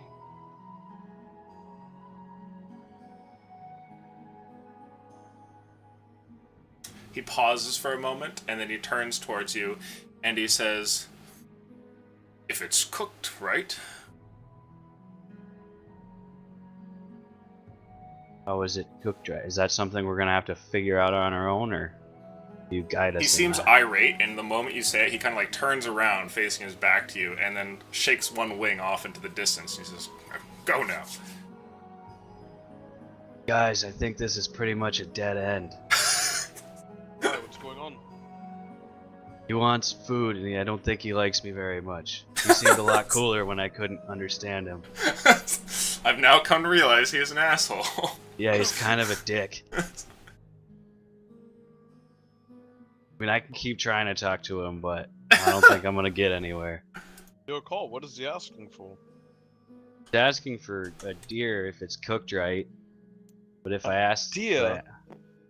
What the fuck? Do you think we're gonna start hunting in the wilds of Nomentar? We're gonna get fucking destroyed by wood elves. That's why I said it's a dead end. Fair enough. Alright, getting sassy with me, I like it. Can you ask him if there's an alternative to a good meal? I can, but I'm not gonna get a nice response. I'll turn back to the owl. Is there any alternative to a good meal? Make You a care to eat my- persuasion check for Uh-oh. me, please. That's, a 4? Ooh, That's rough. a 3. A 3. He turns around and faces you for a second, not his body, his owl head just makes a full, 180, and then he Yep. says to you, go and find something before I leave altogether. Okay, guys, go. Verth. Aldrin, can you guys try and find something for this guy to eat? I Use your knowledge looked. of I the looked woods. down at Aldrin. I'm sure I can find something. Is he like? He's just gonna does he look like up with like dwarf meat? blatant stare. Guys, how worth it do you think this is? Like, I'm game to talk to this owl a little more, I guess, but Oh yeah, the guy gets to do the easy I work. think we might get in more trouble than we might get help. Dick. No guarantees even gonna help us. Alright, so here's the options. We give it food, it shits on us. Or we give it food, and it talks for us for a little while, yet we have no idea what it's gonna fucking say. I know what it's gonna say. I can talk to it. Okay, you're not understanding what I'm saying here. I'm Quick, we cast me with clearly know dwarves. that you know what it's saying, because you can talk birdish. All right. If we want to find a deer, I'm sure we can cook it. That time I If you want to find it quickly, you can use your I've thought nature of that. spell casting to locate a deer, and we can get it. I'm gonna shimmy in and say that we don't stop murdering local wildlife to satisfy a fucking 5-foot-tall owl. I kind of agree. All I right. said, The owl goes, whoo! But you understand, Lotho. It says, well, then how am I going to get lunch? you can't get lunch by yourself. Why are you still alive? Oh, He turns into you again and he says, shit. well, fine then. And then flaps his wings and takes off. I will immediately drop speak with animals. Okay. I don't In give a Elvish, shit I'm anymore. gonna just yell "fuck you" again. So Lotho and this bird make a bunch of noises to one another, and then the owl seems irate and leaves, and you just swear in Elvish again. Do I recognize the word? Right now, it's the only Elvish word that you understand. Fuck Wait. you is the only bit of Elvish that you can say. I'll repeat it. It means peace among Not worlds. remembering it's fuck you, thinking it's hi or Look sorry what or you've something. done. Oh, I goodness. say we stick to our original plan and just strike it north. Why is everyone a fucking asshole in Normantar? Does this place just breed dicks? This is going off the rails real quickly. Day one in the elf forests. So giant birds aren't gonna help. I guess we should just make it to the. Was that the same owl, Lotho? Do you know? I think As the one so. Yesterday. Yeah, he said he was. He asked how we found him. That could just mean anything. but That I could guess you're just right. mean anything. That's a valid point. Yeah. Did he No, look I like don't- the same one? Can I tell if he was the same one? Oh, insight check, please. Or you can do investigation. Either or. They want to go with insight. Hiya! Insight isn't terrible. It's +4, which means 14. From the way that it moved around and acted, you're pretty sure that it was the same one. Okay. There were also a couple of markings that looked pretty similar. Okay. Well, it's kind of concerning because last time we brought up Eridan Shrine, got all fussy, and I'm not sure if that means that Shrine is in danger or he was just fucking hungry again. But at the end of the day, I'm not gonna have you negotiate with a fucking pompous ass and waste our time. So maybe we'll get better luck with actual people on the road. I think that's a better plan. You Much see as I what like looks talking like creatures, something but- moving over at the base of the tree. And then all of you realize that it's an incredibly large python which coils its way around the tree's lower bit here and then snakes its way through a couple of the rocks as well, and it stares off at your group for a second. It's impossible to tell how long it is, but it's fairly thick, large enough that Verth is the only one in the group who could kind of get his hands around it and touch fingertips. Holy shit balls. Yeah. Do you still have Speak with Animals on, Lotho? No, he dropped Yeah. it. No, I dropped it. Yeah. I mean, I can throw it up again. Probably a good call. I'll It's cast up it to on you, myself again. As I'm backstepping, like I'm stepping away. I cast it again. Okay. It's obviously staring at us, right? Yes, and its tongue flickers for a moment, and you can tell in its snakish ways that it's saying to you, "Where did the owl go?"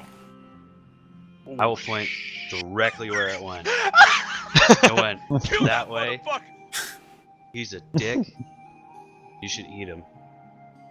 You see the snake looks off in the distance, and then starts to coil up the tree and disappears into its upper branches. Oh, wait, Lotho. What? If he's kind of happy with you, do you mind asking about Eridan Shrine, since we just kind of pointed him in the direction of food? That didn't go well last time. Yeah, but we already gave him something at this point. I don't know. Snakes aren't exactly like symbols of good, if you know what I mean. Hey, that is prejudiced. What would Yeah, What would it Eridan is. think? You're a druid. How could you possibly hate on certain animals and not others? I'll call up into the tree. Do you know anything of Eridan Shrine? There's a pause where it doesn't say anything, and then the snake responds and it says, "Come closer."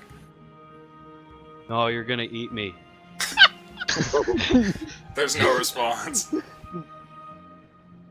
No, you're gonna eat me.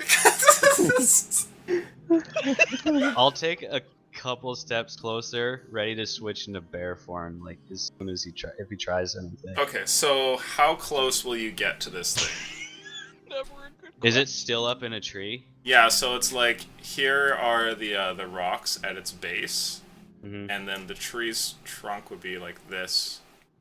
And your group originally was at the edge of the clearing, probably over here, with a bunch of greenery spreading in every direction, like so. Okay. So you can place yourself wherever you feel comfortable. The tree's branches drape like halfway across the clearing and all. Can I see it? Or is it just like hidden in the branches? Make a perception check. Your boy. 20. Mm. Oh wait, no, sorry, 21.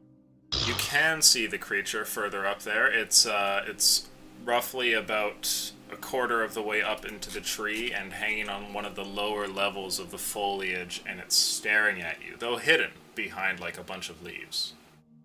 Okay, I'll move like 10 feet away, I guess. So Can I there-ish. insight check to see if it looks aggressive or if it's just kind of chilling? Oh, yeah. Gauge its motives. Insight check, please. Big money, no whammies. Oh, that was almost a whammy, but it's not. It's a 21. You have a bad feeling about this. You think that snake definitely has some sort of malicious intent in it, and you see Lotho take a couple of steps in its direction. No. I fucking changed my mind. God damn it, man. I think your prejudice might not have been misplaced. Back away, you look like a fucking fun-sized Dunkaroo to that thing.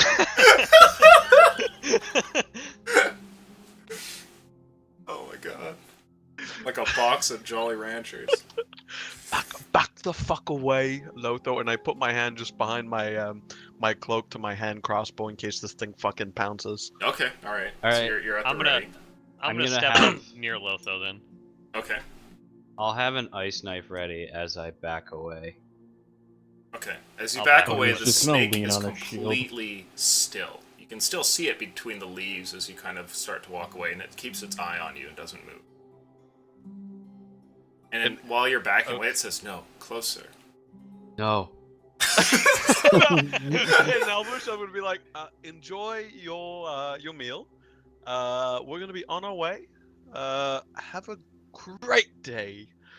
And I'm just gonna keep backing up but facing it. Wait, can we all understand it, or is it just Lotho? Just Just Lotho. me. I don't He's banking understand on anything. it knowing what he says. Yeah, I'm just saying it in Elvish because the owl knew. So I don't know if it's gonna understand me, but Aldrin's little- gonna put up a shield and walk up to it. if the little conservative Amish leprechauns understood Elvish, like I'm thinking maybe this guy does. I don't know. Conservative Amish leprechauns. Well, they gasped like a bunch of fucking nuns when I said "fuck off." Does Are it you- appear like it gets the gist of what Carrick's saying? You're not sure. Go ahead and roll insight. Big money, no whammies. It's not No bad. whammy. I think that's 17. You're actually pretty certain that it doesn't. Either that, Okay. or if it does, it's just not gonna move at all, and it's just staring at you. Aldrin, are you actually gonna approach it with your shield out? Yep. Okay. When I notice him walking forward, I'm gonna hold my hand out and be like, Aldrin? Gonna mom arm him? Yep. Mhm. Mom, What do Yeah. You never heard Don't- that? Mom arm? Don't I fucking haven't do heard it, it, but I Aldrin. know exactly what it He is. could have. You know, when you're in the car and you kind of like stop really fast, you just... the protective mom arm strikes again. Mom, I got 60 pounds on you. I need to protect you. He could have some very good information as to what the fuck we're doing. So, I think we should take advantage of this. Plus, he's hungry for owl, so... And hungry for dwarves. He's hungry for fucking Lotho. Yeah, therefore I have nothing to worry about. If he's hungry for Lotho, he's gonna go right around me and eat him.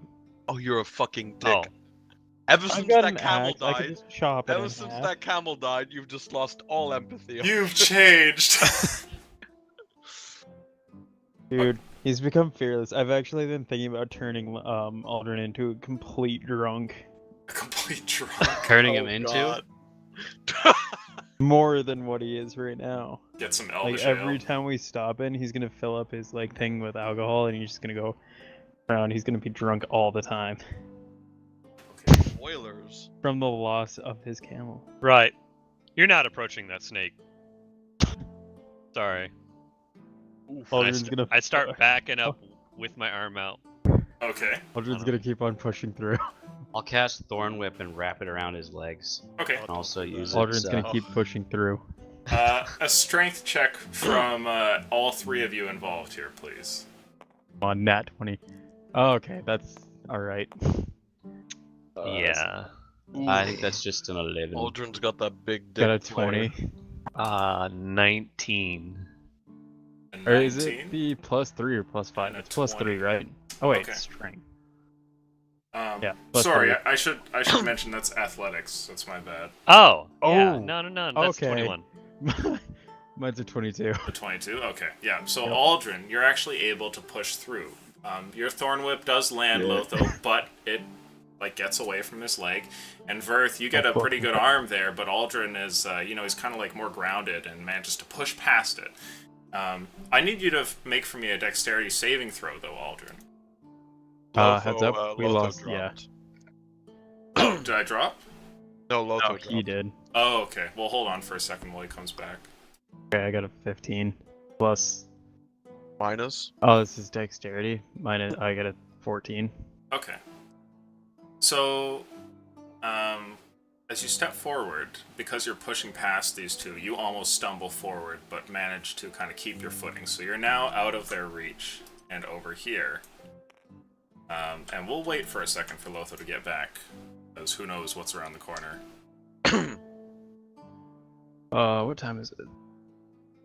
Shit. 8:30. Do you have to go?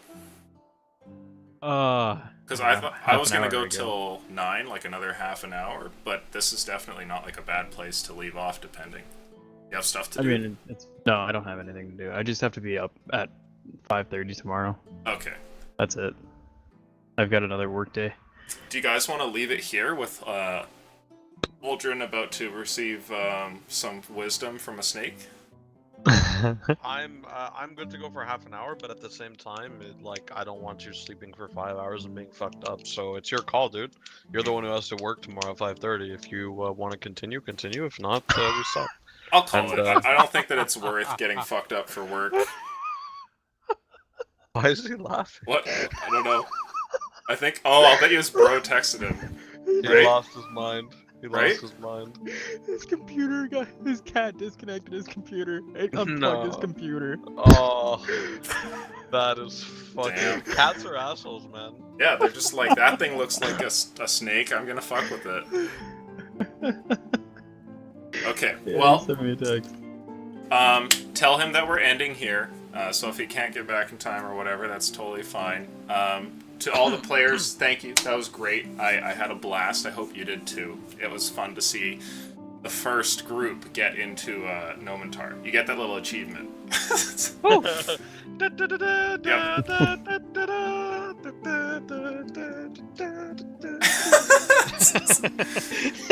You're also the first group to piss off potentially 2 giant owls, destroy a beautiful bush that was once home to a bunch of small people. Oh, welcome back, sir. Sorry about that. My cat just unplugged my computer. You know what? Things happen. And Yeah. cats like to Oh, dig you're with back. anything That's not bad. snake-shaped. Yeah, it's fucked up. So I'm just gonna need a minute to I boot need to back get up rid into of all this tabletop, but Actually, I'm we're good to cutting go. it here for tonight because Are we? our Okay. friend Aldrin here has work early in the morning, so we're gonna Yep. end it here. So like I was saying, thanks to the players. It was great. You got your you made it into Nomentar first. Thanks to the audience for tuning in, and to the patrons, because without you guys, we couldn't do any of this. So if you want, Yeah. you can hang around. We're gonna talk about some random stuff. Otherwise, we have the last session of the week tomorrow, and then don't forget, I've got a week off next week, so there's no sessions. You'll have to wait until Sadly. a bit later on, but we Oh will be shit, back. that's one hell of a cliffhanger. It is a bit of a cliffhanger. You'll have to think about that for a week. Will Audrey have a head or some newfound knowledge? I'm gonna forget everything tomorrow, anyways. Don't worry. Did Sounds the good. snake go for him, or? No, we just We're ending it And there just before the fine. snake responds. He managed to get away from your thorn whip and get past Earth, so we'll see. Anyway, get on my level Bulbasaur. If I didn't have my affliction, I might have raged. But that means I had to go fight the snake. kill everything. Oh no! So if there's not a snake inside, he has to kill the tree. Alright, well, say goodbye, guys. Catch you later. Adios. Bye-bye. Bye. See you later. What the fuck is with the harmonica? Oh, that I thought my mic was reminds muted. me. My bad. Oh, one I of thought my that was for dramatic effect, like Alden's about to die.